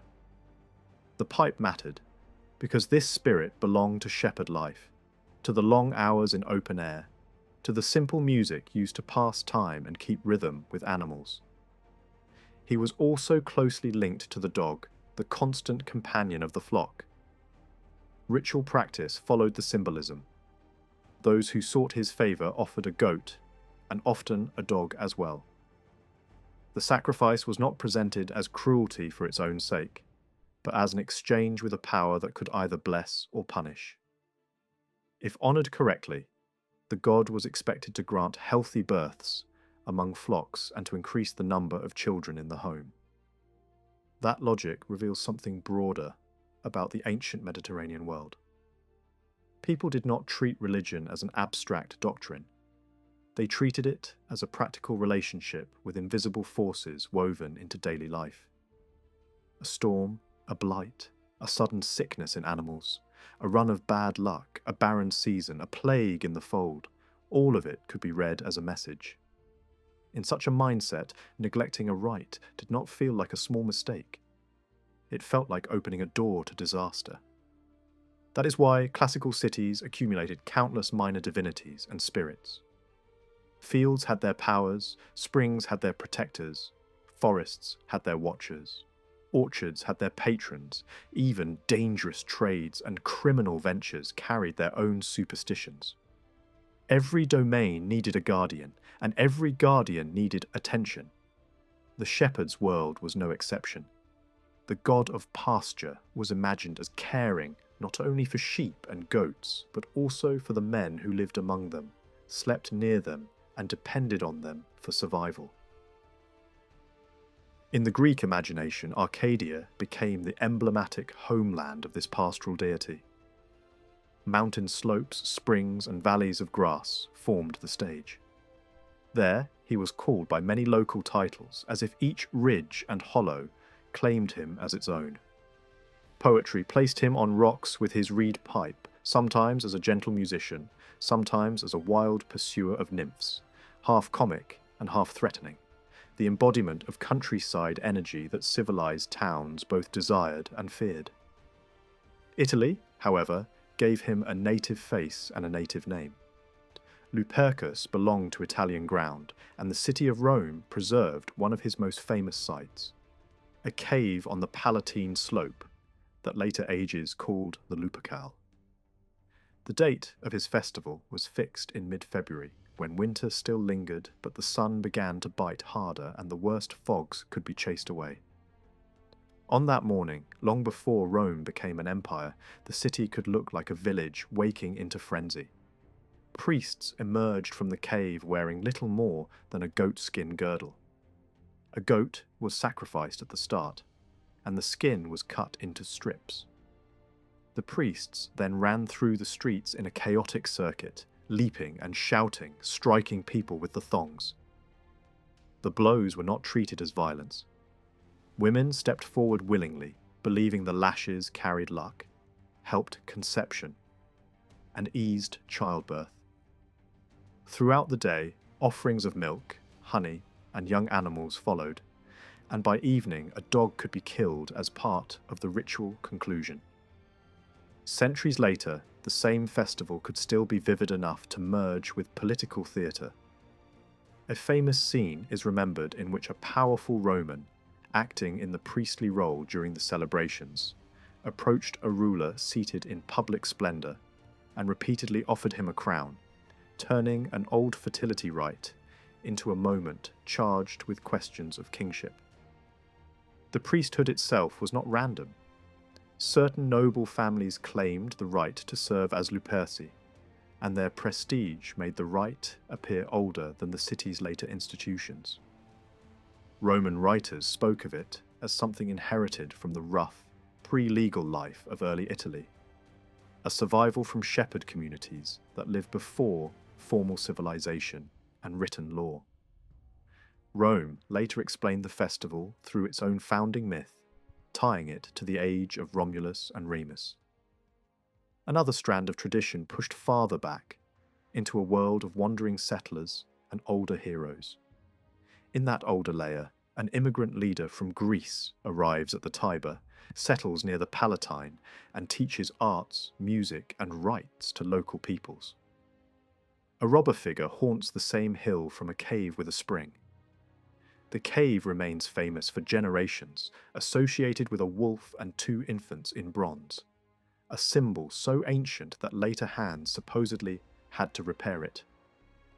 In this version of the past, the cave becomes a theatre where a civilizing hero confronts a thief, and the victory leads to new sanctuaries, new priestly lines and new ritual obligations, including a permanent offering of fire to a female figure linked to the robber's household. Different authors assign different founders and dates, but they circle the same magnetic points: the Palatine cave, the shepherd god, the Purification run, and a heroic struggle that explains why the place is sacred. In the Roman calendar, February carried a strong taste of cleansing and boundary crossing. The same month hosted rites for honoured household spirits, and also stood close to ceremonies intended to drive away hostile dead. People feared that restless spirits might wander, strike the living, and poison domestic peace. The defence against them could involve midnight actions, repeated washings, and the throwing of beans as a kind of ritual payment or distraction, paired with spoken commands that forced the unseen intruders to depart. In that atmosphere, the goatskin strips and the blood marks of the Lupercalia could be read not only as fertility magic, but also as a yearly purification for the whole community. Even the month name was connected in Roman thinking to the idea of cleansing instruments and purifying acts. Once the festival's shape is clear, the names surrounding it begin to look less like arbitrary labels and more like fossils of old language and old symbolism. Some ancient sources claimed that the priests of the pastoral god were known by a title derived from an old word meaning goat. That title may have carried the sense of strength and vigour, not merely the animal itself, because many languages use similar roots to describe both a hardy creature and a robust man. The god's name, Lupercus, was also used oddly, not only for the deity but for those who served him. That suggests a shift where a term originally meaning belonging to the leper or connected to the leper could have started as a priestly label and then been attached to the god by association. If that is the case, the deity behind the priestly name may once have been called something closer to Lupa, with the expanded form drifting into general use later. This kind of drift shows up again in other terms linked to ritual clothing. Rome had a distinctive way of arranging the toga for solemn moments. The fabric, drawn forward, knotted at the chest and pulled to cover the head. It was used when declaring war or offering sacrifice, and tradition insisted the style was ancient. Roman commentators also said it came from Etruria, which would place it in the older cultural layer beneath Latin Rome. The same root that appears in Old Goat and Leaping Words has been used to explain the names, tied to this style. There is even artwork in which a heroic figure, carrying the club and the lion's skin, wears the skin draped and gathered in a way that echoes the ritual arrangement. If such images are taken seriously, the clothing style becomes more than fashion. It becomes a marker of sacred action, of a hero's labour, or of a priest's role. Household guardian figures in Roman art are also shown wearing similar arrangements, which raises an intriguing possibility. The domestic protector, the priestly costume, and the goat hero imagery may all belong to the same deep symbolic family. Other names from the Lupercalia priesthood were explained through the objects and sacrifices attached to the rite. The Fabii, for example, were linked in later thought to beans, not as a farming joke, but as a ritual symbol. In many ancient contexts, beans and other leguminous foods were treated as potent emblems of fertility and masculine power, and they appear in festivals where the goal was renewal, fecundity, and the strengthening of life. The quinctiliae, by another line of speculation, were associated with the dog, a key animal at the festival's close. The dog and the goat were bound together in the rite, two creatures of the flock world, two sacrifices, two symbols of vitality and appetite, two offerings aimed at moving invisible forces in a favourable direction. The discussion of beans opens into a wider human story. What early people ate, what they offered, and how food became language. Long before refined bread dominated diets, legumes played a serious role. Ancient narratives preserve scenes of lentil dishes and bean foods as everyday sustenance. In some regions, bread itself was made by mixing grains with beans or lentils, creating dense loaves that could feed the poor in hard seasons. North Africa, the Near East, and parts of Europe all preserved versions of this practice for centuries. Even where wheat and barley became dominant, leguminous bread survived as a working food. Ritual offerings followed diet. Cakes and loaves presented to deities often reflected what people actually relied upon.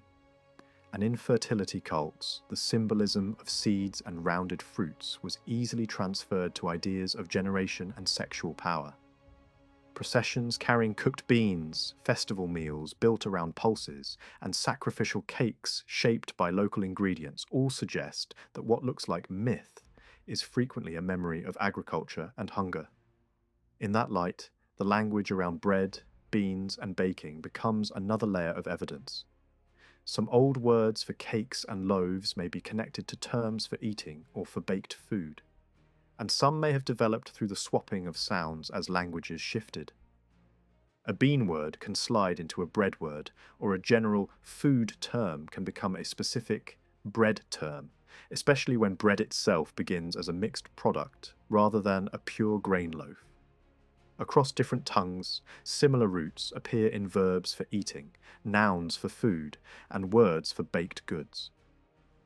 Even famous anecdotes about rulers trying to discover the oldest human language by listening to children's first utterances revolve around the same basic object. Bread as the test word. Bread as the primal necessity, bread as the thing that reveals the deepest vocabulary. Placed back inside the Lupercalia, all of this reinforces a single theme. The festival belongs to a world where fertility was not a metaphor but a survival problem, and where symbols were chosen because they worked on the imagination. Goats, dogs, thongs, blood marks, sacred clothing knots, beans thrown at midnight, loaves offered in daylight, all of these gestures speak the same language. They are attempts to secure life against sterility, to protect herds against disease, to defend homes against unseen harm, and to keep the year turning toward growth. In that world, a pastoral god could be called by a name that echoes leaping, because the leaping of animals was the visible sign of vigour. A priest could carry the god's name because the priest acted as the god's living instrument, and a city could preserve the memory of a cave, a spring, and a ritual run for centuries, because those places and actions anchored the community to the oldest promise it knew, that life would continue if the powers behind life were properly honoured. One term sits at the centre of the midwinter rite, the goat skin cut into strips and used by the running priests. In later Latin, it appears as the name for those thongs, and from the same cluster of ideas comes the name of the cleansing month.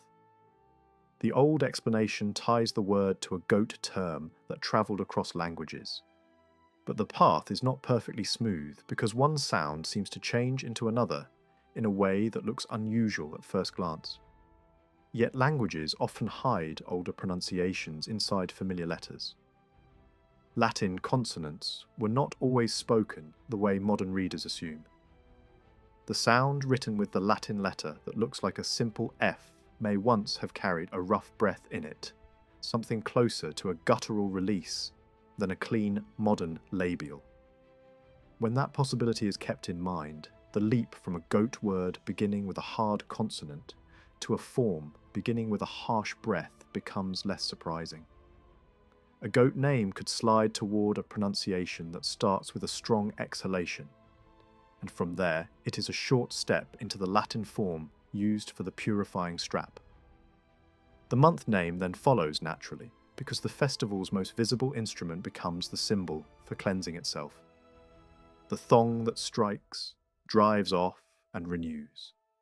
From there the trail leads into darker territory, the restless beings that haunted Roman imagination, especially the words later used, for troublesome spirits. Two names remain to be explained, and to reach them the narrative jumps to an older desert rite built around two goats. The scene is stark. On a solemn day of expiation, two young goats are brought forward, equal in value and appearance, treated as a matched pair. Lots are cast. One goat is killed and its blood becomes the sign of acceptance and reconciliation. The other is burdened with confessed wrongdoing and led away into the wilderness, released into emptiness. This is not merely a practical ceremony. It is theatre in the deepest sense because it turns invisible guilt into a visible object and then removes it from the community space. That second goat has long troubled interpreters because the destination and the name attached to it feel ambiguous. Some readings take the name as describing an averting power, something that pushes danger away. Another approach hears a goat word inside it, as if the name points back to the animal itself or to a goat-shaped spirit. In many ancient religions, wilderness is not neutral land. It is the home of what is hostile, the region where order fails and human rules dissolve. The sin-bearing goat sent into that space becomes more than an animal wandering off. It becomes a picture of rejection, exile, and the transfer of impurity away from the people. The rite, therefore, carries a dual face. One goat marks return to favour through sacrifice.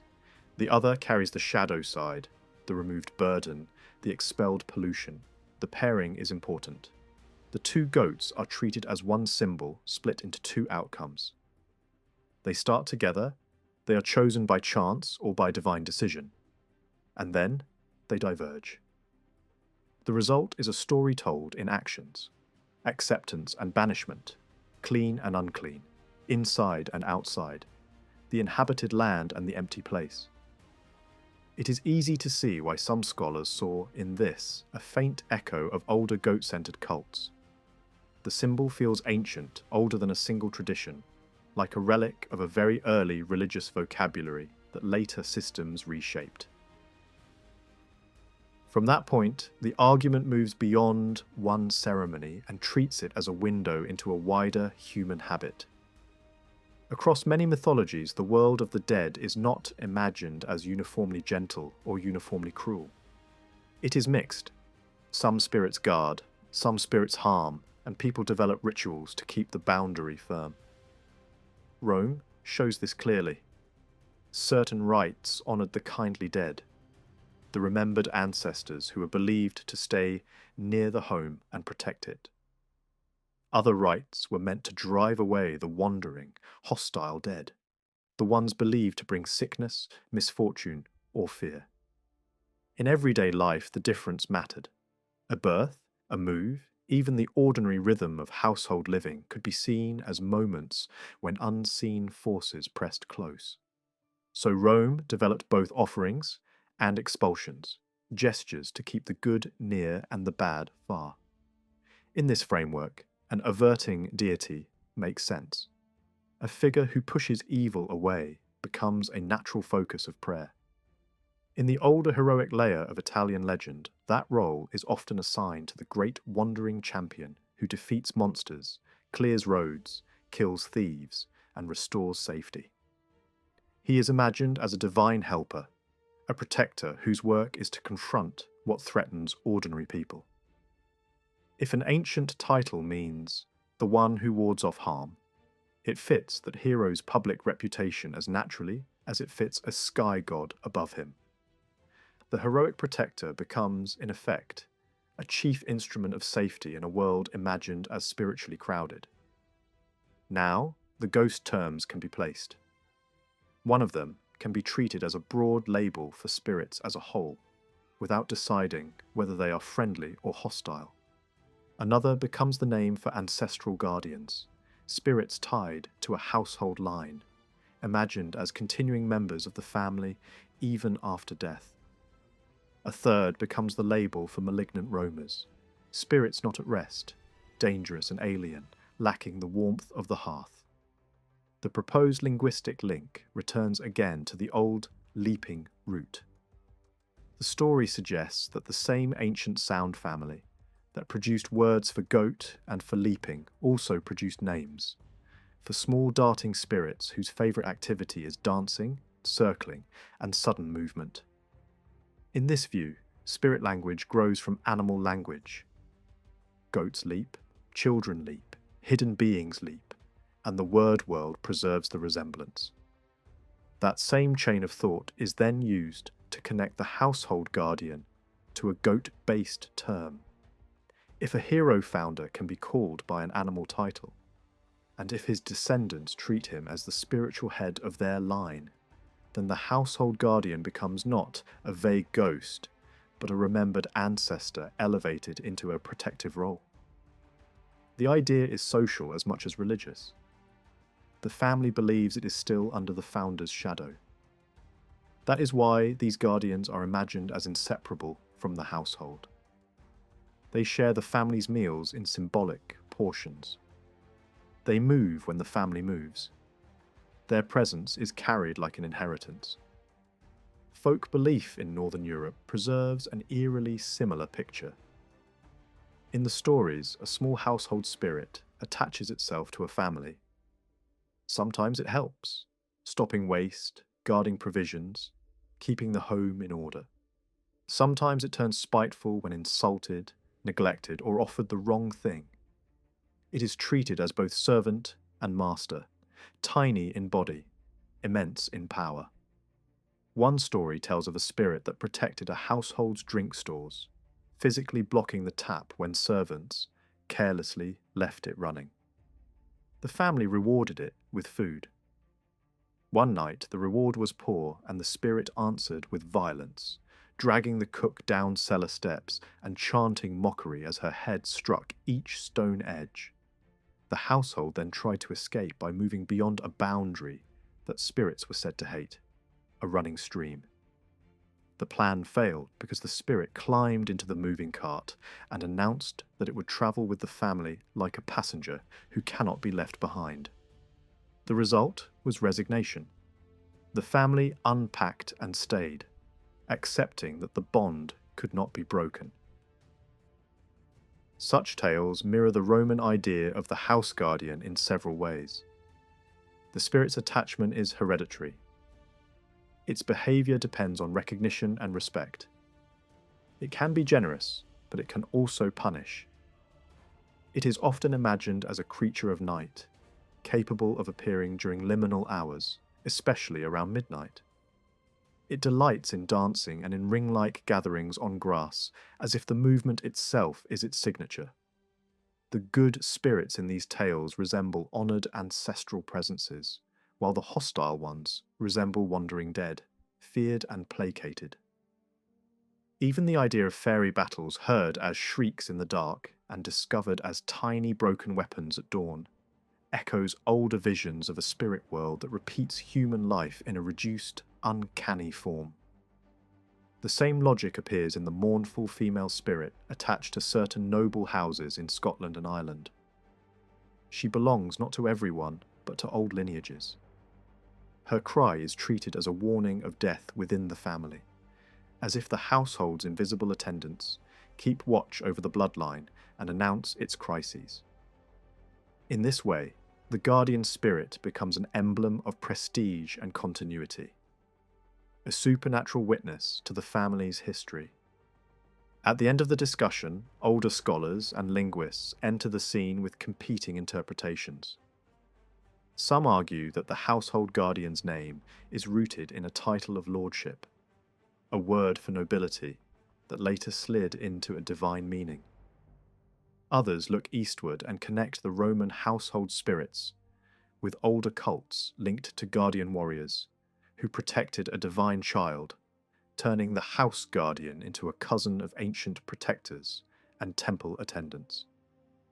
Another camp emphasizes purification and fire, suggesting that the cleansing month and its rites should be read through words connected to heating, refining, or burning.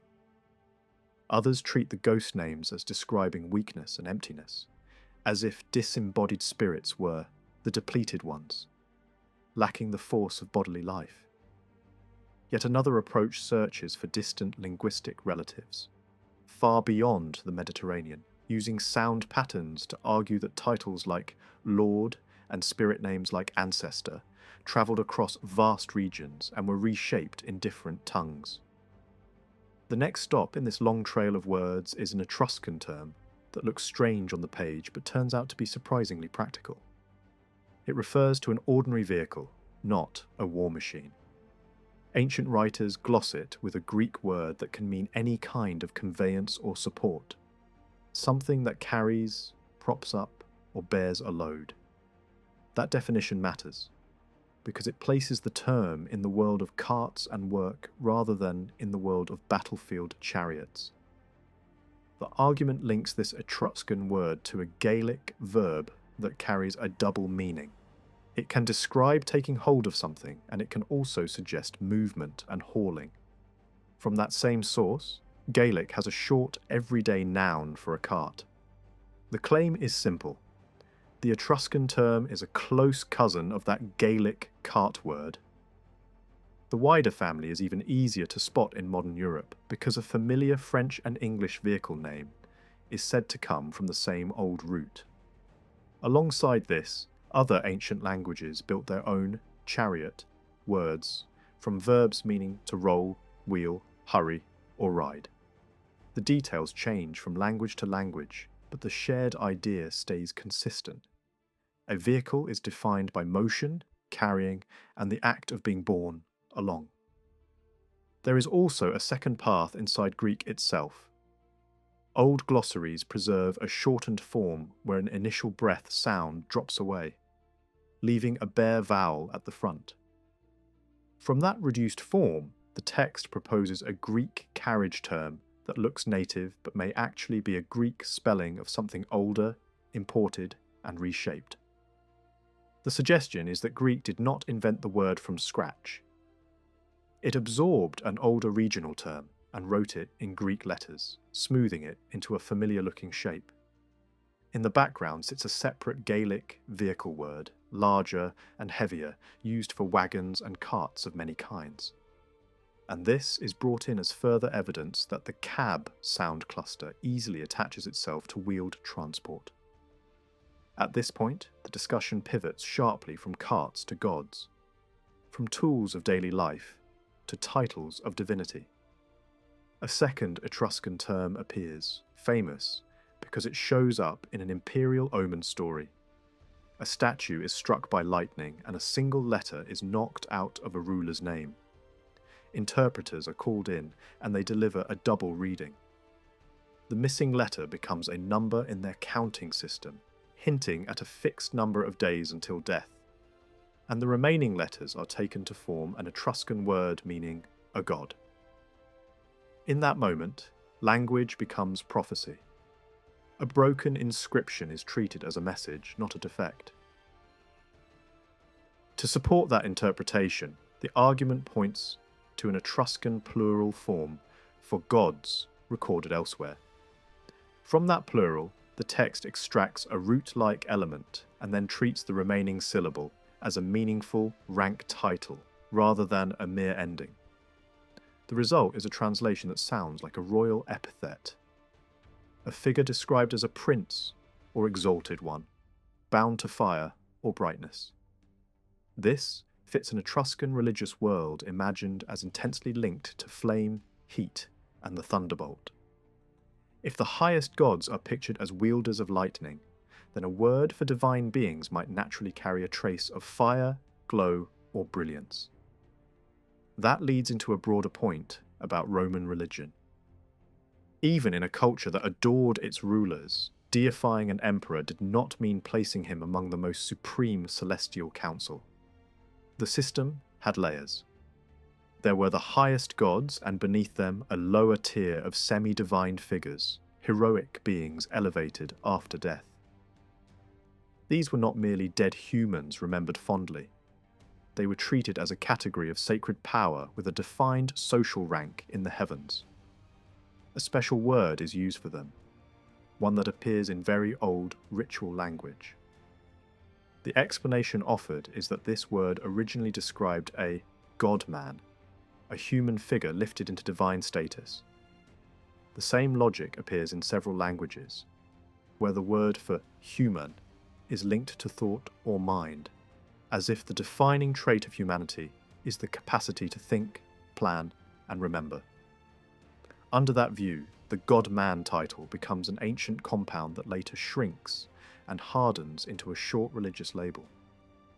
From here, the narrative returns to a name that has already appeared earlier in the larger discussion. A noble title that can mean prince, lord, or hero. The text treats that title as something that naturally slips into divine usage, because ancient societies often spoke of rulers and founders as partially divine, or at least touched by heaven. Once a word carries the idea of exalted birth and authority, calling a god by that word becomes a short step. This is also why heroic protectors, figures imagined as saviours, deliverers, and defenders, can be described in language that blends royal rank with sacred function. A champion who helps and saves can be spoken of as more than human, even if the storyteller still insists he walked the earth. The most difficult piece is the opening syllable of the Etruscan god term. The argument takes a cautious approach. It does not claim certainty, but it gathers a wide range of evidence showing that a similar sound cluster appears again and again in words connected to fire, heat, burning, and brightness across many language families. The examples vary, but the core pattern is consistent.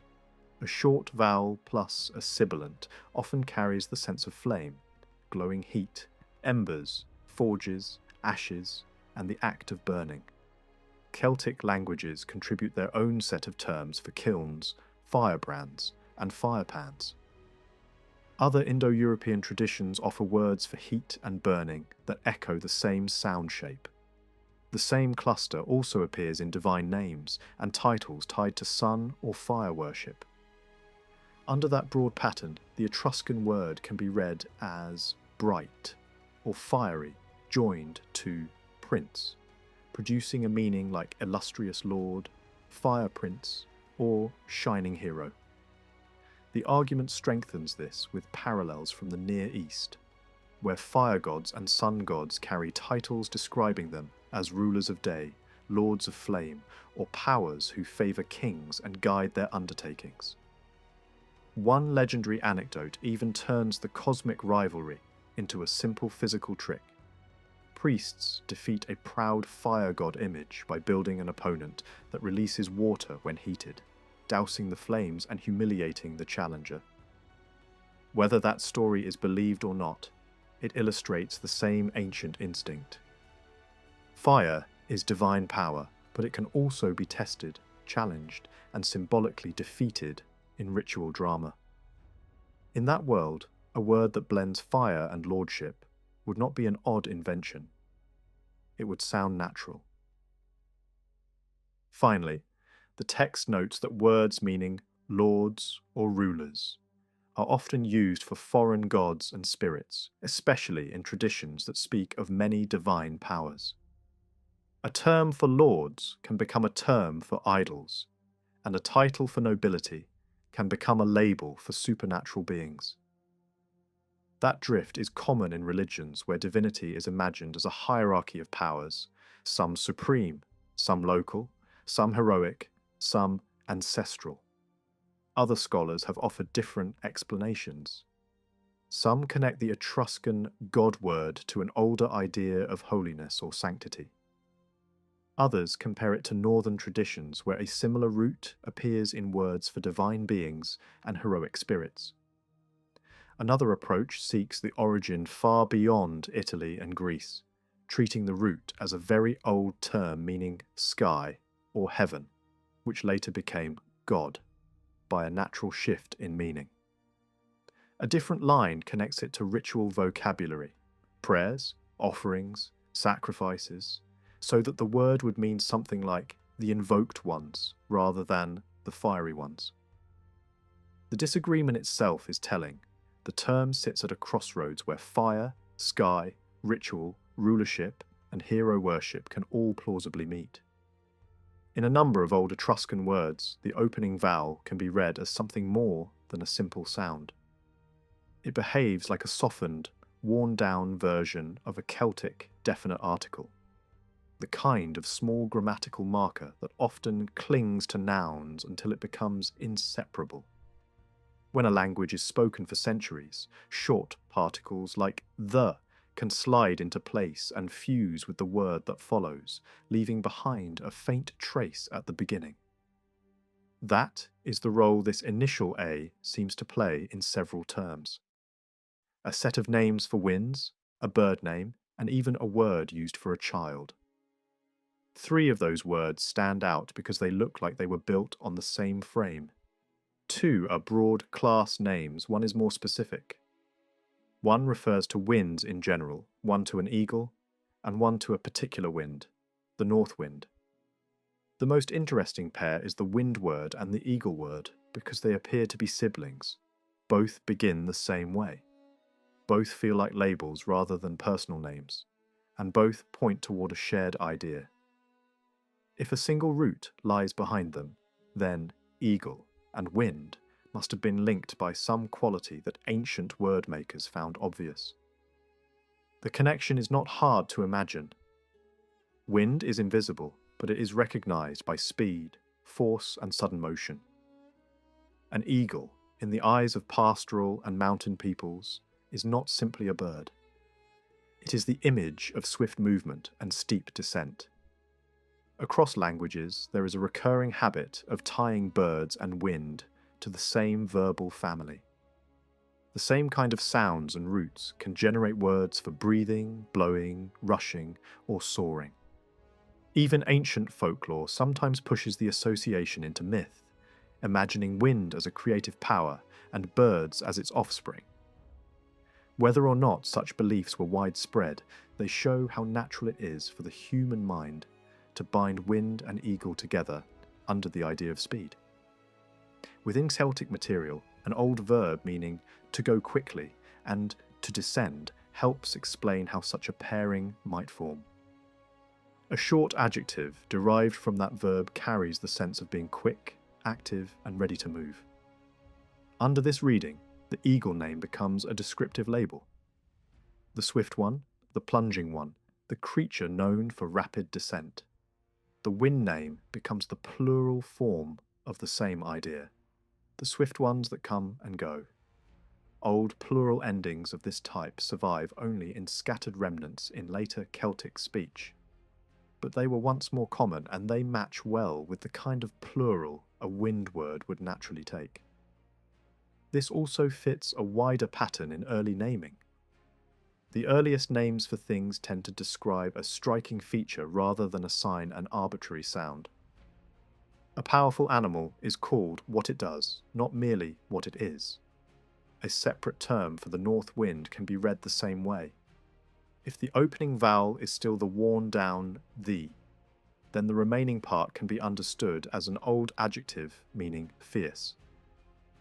Even if that adjective is no longer clearly alive as a standalone word in later speech, it can survive inside an abstract noun meaning fierceness. That is a common kind of fossilization. A language loses the adjective in ordinary usage but preserves it inside a longer derived noun. And the meaning suits the experience of the north wind.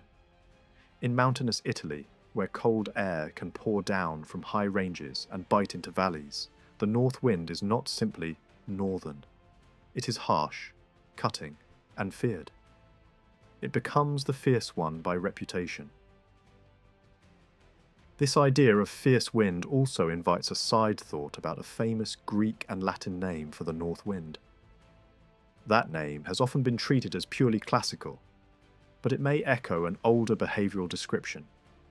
Roaring, boasting, blustering. Celtic preserves verbs and adjectives that describe bullying pride, haughty violence, and raging temperament. If a wind is imagined as a swaggering force that shoves clouds and shakes forests, then a word family linked to arrogance and violent display begins to look relevant.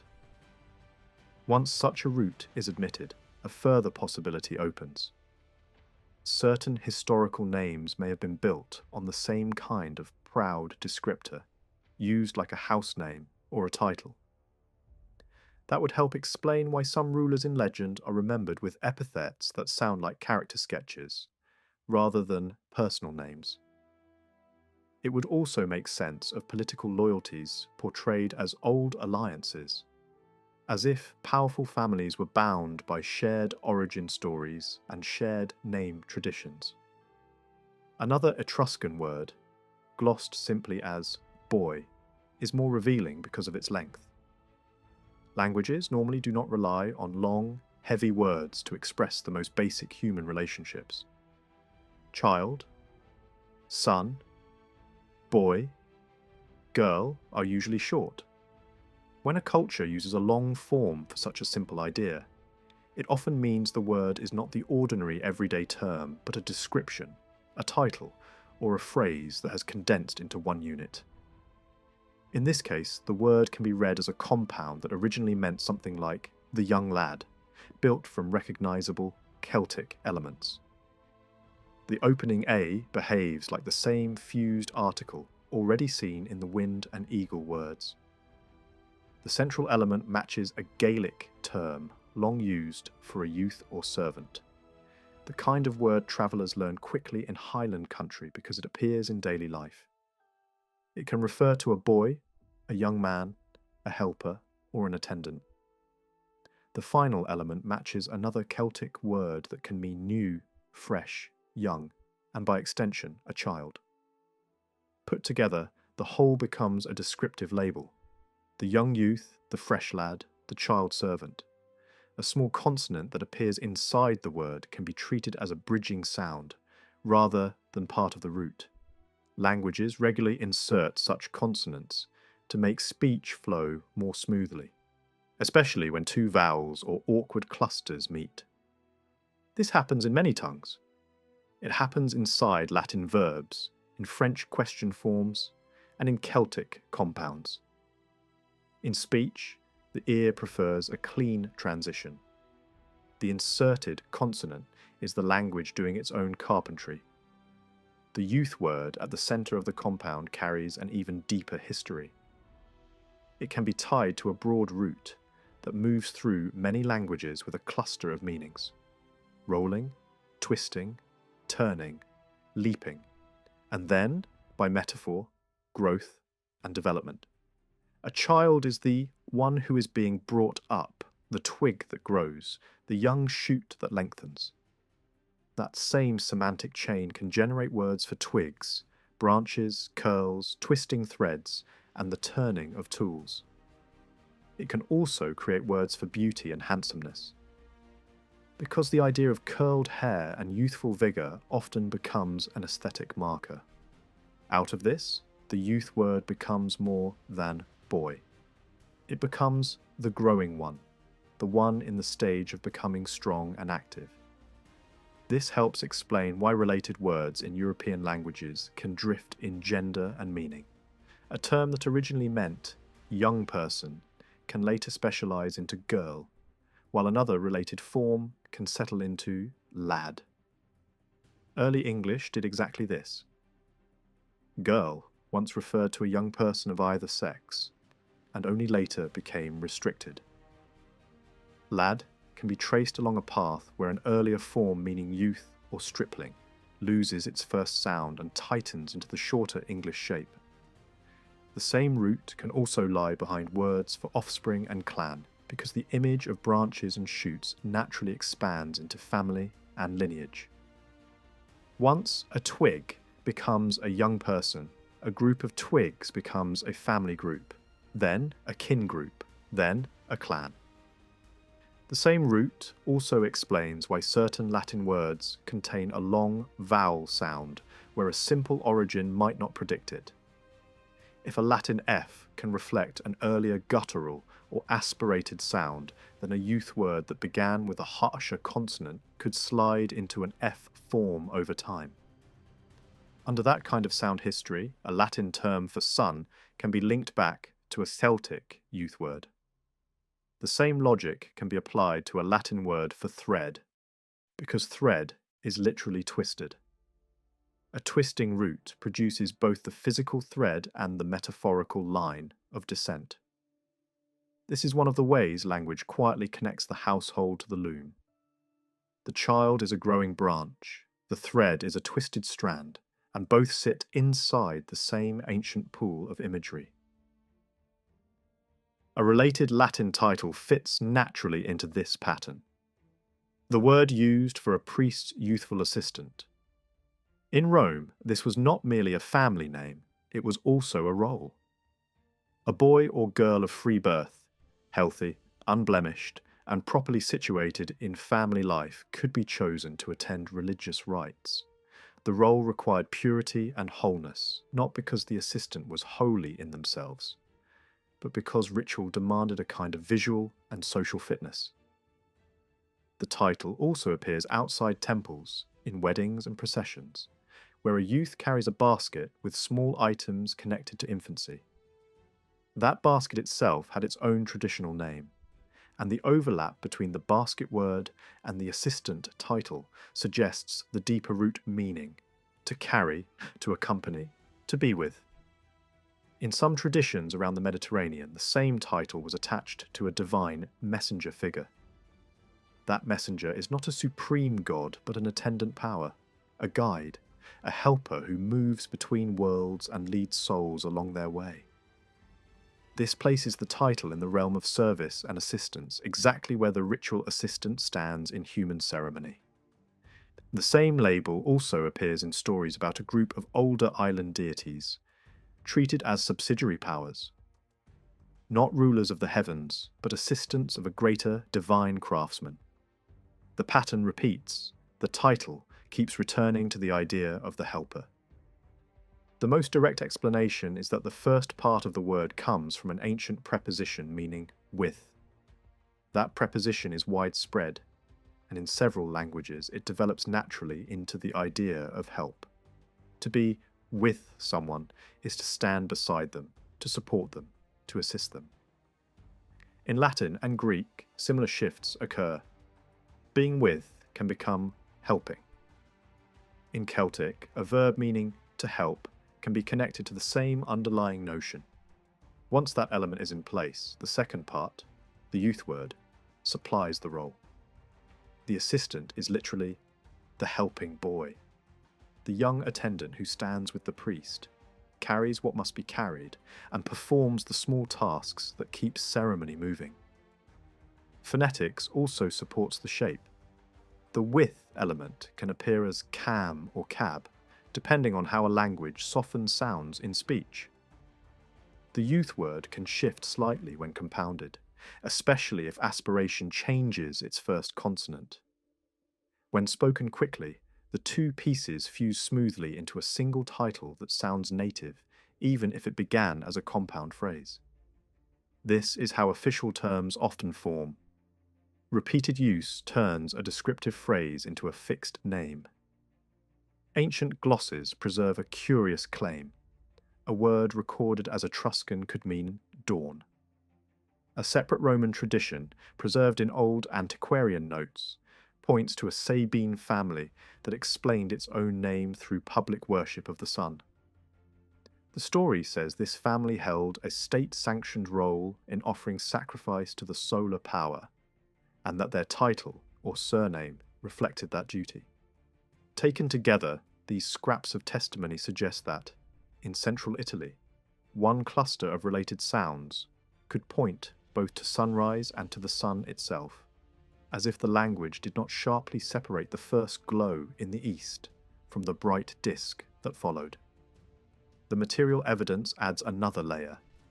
Etruscan bronze mirrors, made to be handled and admired, sometimes carry short inscriptions above divine figures. On one mirror, a partially unclothed figure stands with a cloak slipping from the shoulders, sandals on the feet, a bow in hand, and a circle of light around the head. The label above that figure reads as a name, and the imagery clearly signals a radiant deity.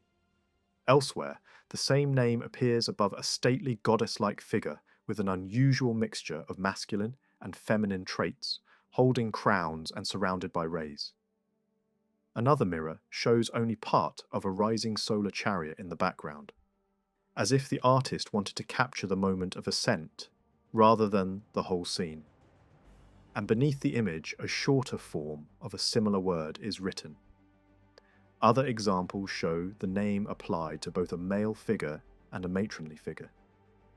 This variety hints that the Etruscan solar power could be imagined in more than one form, or in more than one phase, and that a single root might be flexible enough to name multiple aspects of the same heavenly force. One way to make sense of these forms is to treat them as close relatives, not separate inventions. A short label on a mirror may represent a spoken name that shifted slightly from region to region, or from one workshop tradition to another. In many languages, words for dawn are especially prone to variation because they are old, poetic, and often used in ritual speech. A small change of vowel, a dropped consonant, or a different stress pattern can produce multiple recorded spellings for what is essentially the same underlying word. A proposed pathway runs through Celtic. In Gaelic, a common adjective meaning fresh, new, or young appears in many compounds. Pair that idea with a second element built on a root for brightness, shining, or clear light, and a phrase emerges that can be read as new light. In that view, the Etruscan solar name becomes a compressed description of the sky's first renewal at daybreak, the return of brightness after darkness. The Gaelic root for brightness does not always survive as a standalone word in everyday speech, yet its family of derivatives is extensive. Words for clarity, gleaming, shining, evident light, and even the general idea of luminous knowledge. Languages often keep a root alive through its descendants, even when the original form fades from ordinary use. This same brightness root also encourages a striking metaphor. The eye is frequently described across cultures as the bright point of the face, the living spark that flashes, glances, and signals intent. A word that once meant brightness can slide into meaning, the eye itself, and then expand again into figurative senses such as glance, expectation, or hope. Hope becomes the inner brightness that steadies a person in dark times. A vocabulary that links light and seeing has a natural poetic logic, and it is the kind of logic early speech communities repeatedly favour when building names. From this perspective, the Etruscan solar label would not be a technical, astronomical term. It would be the kind of reverent descriptive name born in a world where sunrise is not merely a time of day, but a daily event of consequence. In societies shaped by solar or fire-centered religion, morning light is greeted, measured, and often divided into stages. The first pale brightening in the east is not the same as full daylight, and neither resembles the hard glare of midday. It is plausible, then, that two related words could exist side by side, one naming the earliest gentle gold-like illumination, the other naming a stronger and later phase of the same return. Rather than imagining two competing deities, it may be better to imagine a single sun power, observed through shifting forms, each form honoured with its own label. That gentle early light is often described with the vocabulary of gold. Classical languages frequently use golden, not just for metal, but for the colour and mood of sunrise. The same idea appears in sacred art centuries later, when halos are painted as rings of warm radiance. Hebrew poetry also uses gold imagery for the sheen of the heavens. If an ancient Italic dawn word contains a first element meaning gold and a second element meaning brightness, the result would be a natural name for that mellow morning glow. This also opens a question about the origin of the Latin word for gold. The Greek language had its own word for gold, so the Latin term is unlikely to be a simple borrowing from Greek. If Celtic speech was present in early Italy, then a Celtic source for a gold word is at least plausible, especially if a related Celtic term could extend the gold idea to other golden objects, such as grain bundled into a sheaf. Early languages often reuse a root by applying its central image to many different things that share the same visual signature. Another strand of support for the dawn analysis appears in Semitic parallels, where one element conveys brightness and another conveys swift movement or bearing. Such combinations reflect the intuitive way people talk about daybreak. The dawn does not simply exist. It arrives, runs, spreads, and carries light across the horizon. Even without making any single tradition the master key, the general pattern strengthens the idea that a dawn word can naturally be built as brightness in motion, and that sunrise is linguistically treated as an event rather than a static object. Once dawn is framed as new light, an ancient metaphor follows almost automatically. The sun as the eye of the sky. Many mythologies picture the great luminary as a seeing power, the witness that watches every human action. Egyptian iconography famously uses the eye as a sign of divine surveillance and ritual attention. In that symbolic language, adoration is tied to the eye because to worship is to look, to recognize, to be seen. The mythic imagination often turns the sky into a living being, whose gaze sweeps the world, and sunrise becomes the reopening of that gaze after night. Egyptian religion also illustrates how a single sun power could be subdivided into phases, each given its own identity or name. The evening sun, the victorious calm after the day's struggle, can be treated as a distinct manifestation, a closing chapter in the sun's royal progress. This tendency fits the idea that early Italian traditions might distinguish the soft gold of early morning from the later, clearer blaze, even if both belong to one overarching solar reality. The language of new light is particularly suited to the dawn because it captures the sense of renewal without demanding a separate god.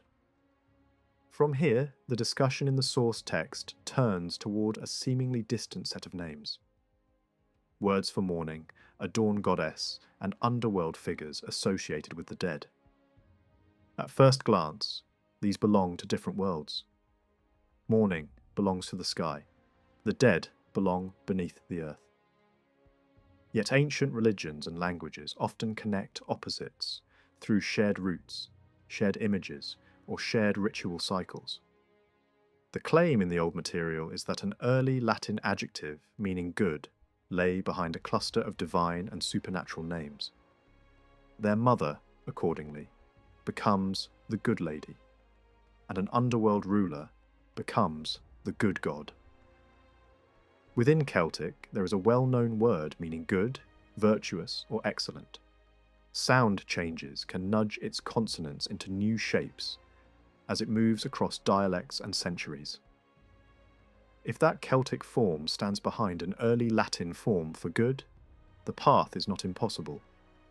Liquids and softened consonants often trade places, and a final sound can drift from one articulation to another. Once the root good is in place, it can produce multiple derivatives in names and titles. Underworld gods are not always evil in ancient thought. They can be rulers of order, judges, guardians of boundaries, and keepers of ancestral continuity.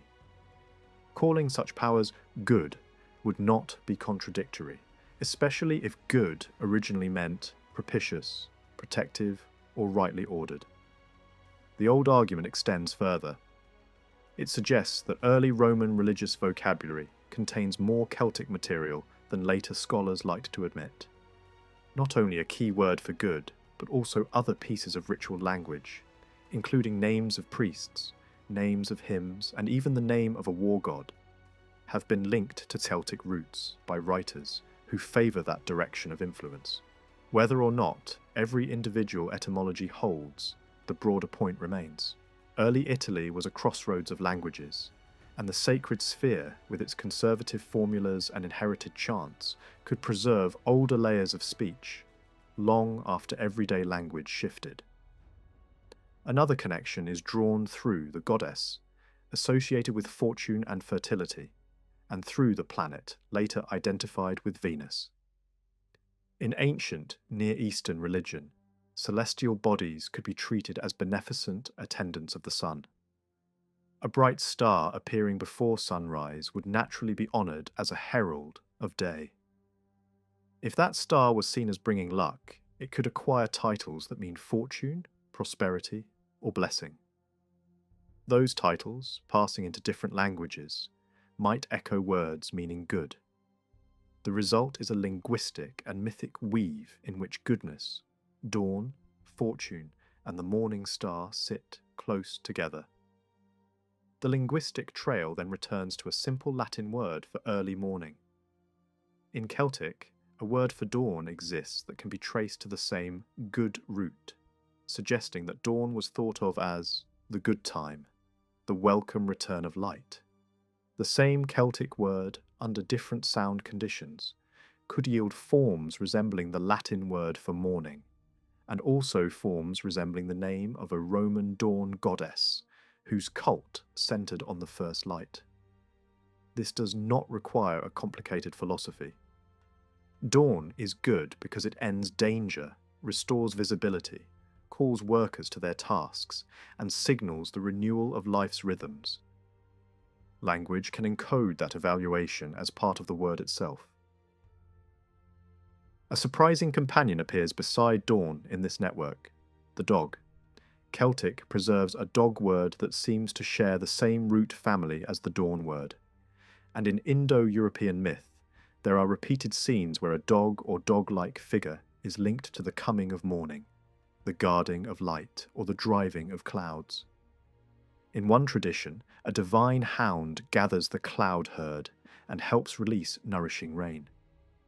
In another, a dog is tied to vigilance and watchfulness, an attribute that can be lifted even into the language used for heavenly beings. Whether the dog was originally meant, literally or symbolically, varies from story to story, but the pairing of dawn and dog can be explained through function. Dawn is a guard against night, and the dog is the familiar guardian at the boundary of the human world.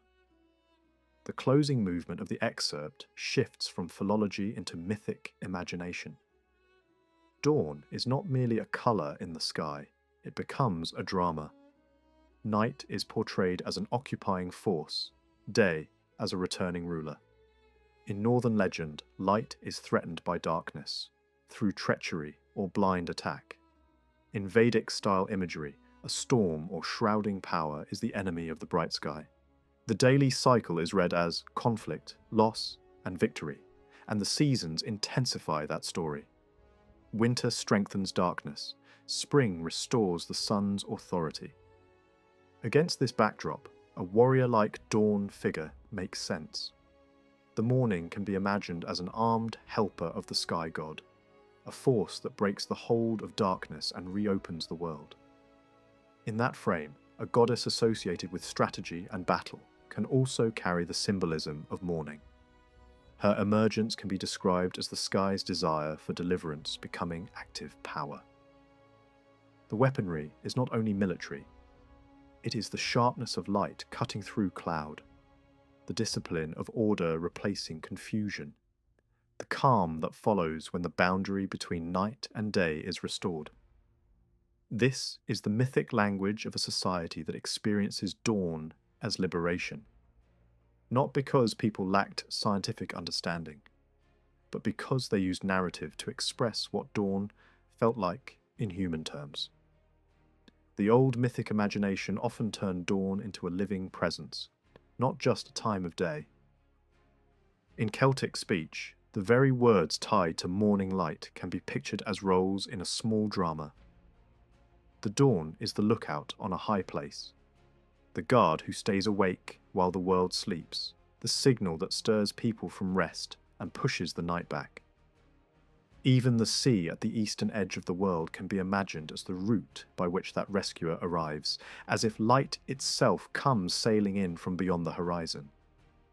Within that kind of worldview, it is easy to understand why a local Italian goddess could be interpreted as a dawn figure under another name. A deity linked to freedom, release, marketplaces, and crowds fits naturally into the social reality of morning. The day begins, gates open, trading starts, people gather, and the feeling of being set free from darkness becomes a shared experience rather than a private metaphor. In central Italy, one such figure is remembered as a protector of those who had been released from bondage, and as a patron of commerce. Her sanctuaries drew people the way fairs do, not only worshippers, but buyers, sellers, and travellers. Ancient festivals often doubled as markets, and market days were tied to the rhythms of light. A community that thought of dawn as deliverance could, without forcing the meaning, see a dawn goddess as the power behind liberation and lawful exchange. In that sense, freedom is not merely political, it is cosmic. Daybreak itself is the first and most repeated emancipation. A related pattern appears in another mountain cult nearby. On a stark ridge that rises like a watchtower above the surrounding land, a god was honoured with rites that later writers described as fiery. The mountain's crags made it a natural beacon point, the kind of summit where priests could keep vigil, greet first light, and treat the sunrise as an arrival worth announcing. Over time, this god's identity drifted in the record. In some accounts, he stands high, almost like a supreme power. In others, he is pushed downward into the sphere of the dead, seated among underworld rulers and shadowy spirits. That change, at least on the surface, looks like a demotion. A solar guardian becoming a chthonic official. Yet mythologies do this frequently. A god can rule the heights in one story and the depths in another, not because people were careless, but because the same natural cycle offers both images. The sun is triumphant at noon and dead at night. The same power that frees the world at dawn disappears each evening into a realm people describe as below. Place names strengthen the sense that light and dawn were central. A town name associated with brightness points to the same general symbolic field. Day as the gift that makes life possible. Even everyday greetings can preserve faint echoes of older habits of thought. A simple, good day is not necessarily a ritual relic, but it shows how easily light becomes a moral image. Daylight equals good, darkness equals danger, and sunrise equals blessing. This instinct is not uniquely Mediterranean. Across cultures, dawn worship appears in a plain, almost inevitable form. Accounts survive of northern peoples who offered no complex theology, only a daily gesture, stepping outside at sunrise and sunset, bowing to the sun, and speaking a simple line that mirrors the sun's movement with one's own. The meaning is not philosophical, it is devotional and practical. When the sun rises, life rises. When it sinks, life rests. That basic rhythm can become prayer without needing temples or priesthoods. Old Indo-European stories often describe day and night as paired beings, twins or siblings, born from the dawn. A single word can even cover both morning and evening twilight, suggesting that the human eye recognizes the same pale ambiguity at both ends of the day and treats it as one phenomenon in two moments. But those same traditions can also turn the day into a ruler of the dead, which seems contradictory until the daily cycle is remembered. Day is born from dawn, but it also sinks into darkness. In that sense, the day goes down into the unseen world and returns again. When myth turns that descent into a journey to the underworld, the story is not random. It is a poetic translation of sunset. The dog enters this picture in a way that is surprisingly widespread. In several ancient religions, dogs are not just animals. They are symbols of vigilance, threshold keeping, and guardianship. If dawn is the sentinel of the sky, the dog becomes its earthly mirror. The creature that wakes first alerts the household and announces arrivals. That is why myths repeatedly place dogs beside divine movements. When the light is strong, the guardian stands at the door. When the light vanishes, the guardian stays, waiting. Egypt provides a vivid example of how sky events and animal symbolism can be fused. The rising of a brilliant star at a particular season became a major marker of time, tied to the onset of heat and the turning of the year. That same season also aligned with the swelling of the life-giving river, so the star's appearance and the river's rise formed a single calendar of fertility. In such a system, a dog star is not a decorative label. It becomes an omen of abundance. Egyptian religious art then pushes the idea further, giving dog or jackal heads to deities who guard paths, watch over transitions, and stand beside the weighing of deeds. The dog is the sign of the faithful attendant, alert, loyal, and strict at the boundary between worlds. The same boundary logic can be seen at the household level. Many ancient families placed protective figures near the hearth and doorway, treating the home as a small sacred territory.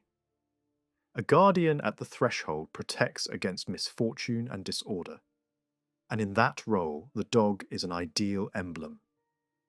Even later, folklore preserves similar shapes, spirits that appear at moments of death. guardians that shadow a family, warnings that come before loss. Different cultures dress the idea in different costumes, but the core is consistent. There is a watcher. When myths describe the judgment of the dead, the same attendants often appear again. One figure guides souls toward the seat of judgment. Another oversees the scales. Another records. These roles are the underworld version of the dawn's function: guiding, announcing, escorting. That is why a dog-headed god can resemble a divine messenger in another tradition. The function, conducting and guarding, matters more than the outward form. A second set of examples comes from Mesopotamia and Persia, where amulets shaped like protective animals were used to keep harm away, and where the dog appears in connection with solar symbolism. In those cultures, the dog's protective nature made it useful as a household guardian, but its link to the sun also gave it a cosmic dignity. In some traditions, even language preserves the overlap. A word connected to daylight also names a dog, and a term for a great sun, season, is echoed in the name for a small dog. Such overlaps may come from folk etymology, from taboo avoidance, or from older metaphorical links that later speakers no longer consciously understood. Either way, the pairing keeps resurfacing. Greek culture, although less focused on star worship in its formal religious calendar, still marked the dog star and associated it with the harsh, blazing part of the year. Greek myth also tended to reframe older sky symbols through heroic storytelling.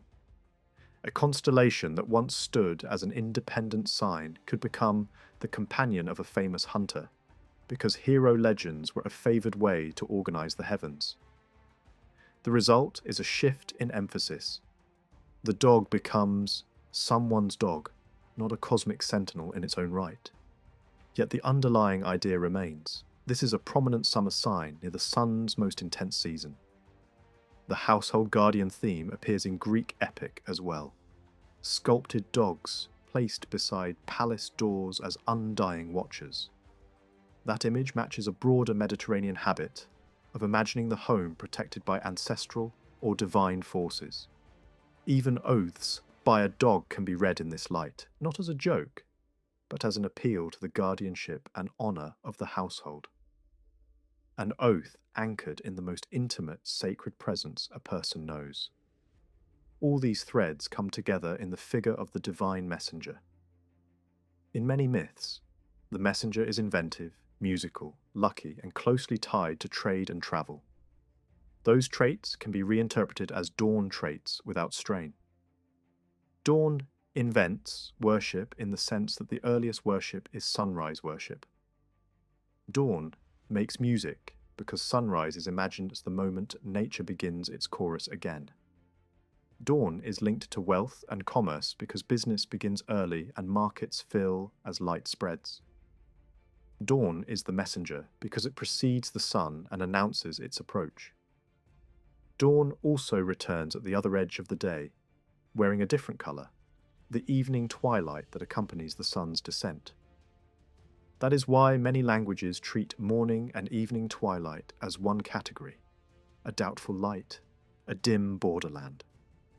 The same experience repeats twice a day, neither full night nor full day, a softened brightness, a time when shapes are uncertain. A culture can coin one old word for that condition and apply it to both ends of the day. Later, as language grows more specialized, separate words appear for morning dawn and evening twilight, but the older gloom word often survives underneath, describing the thickening darkness before sunrise or the deepening shade after sunset.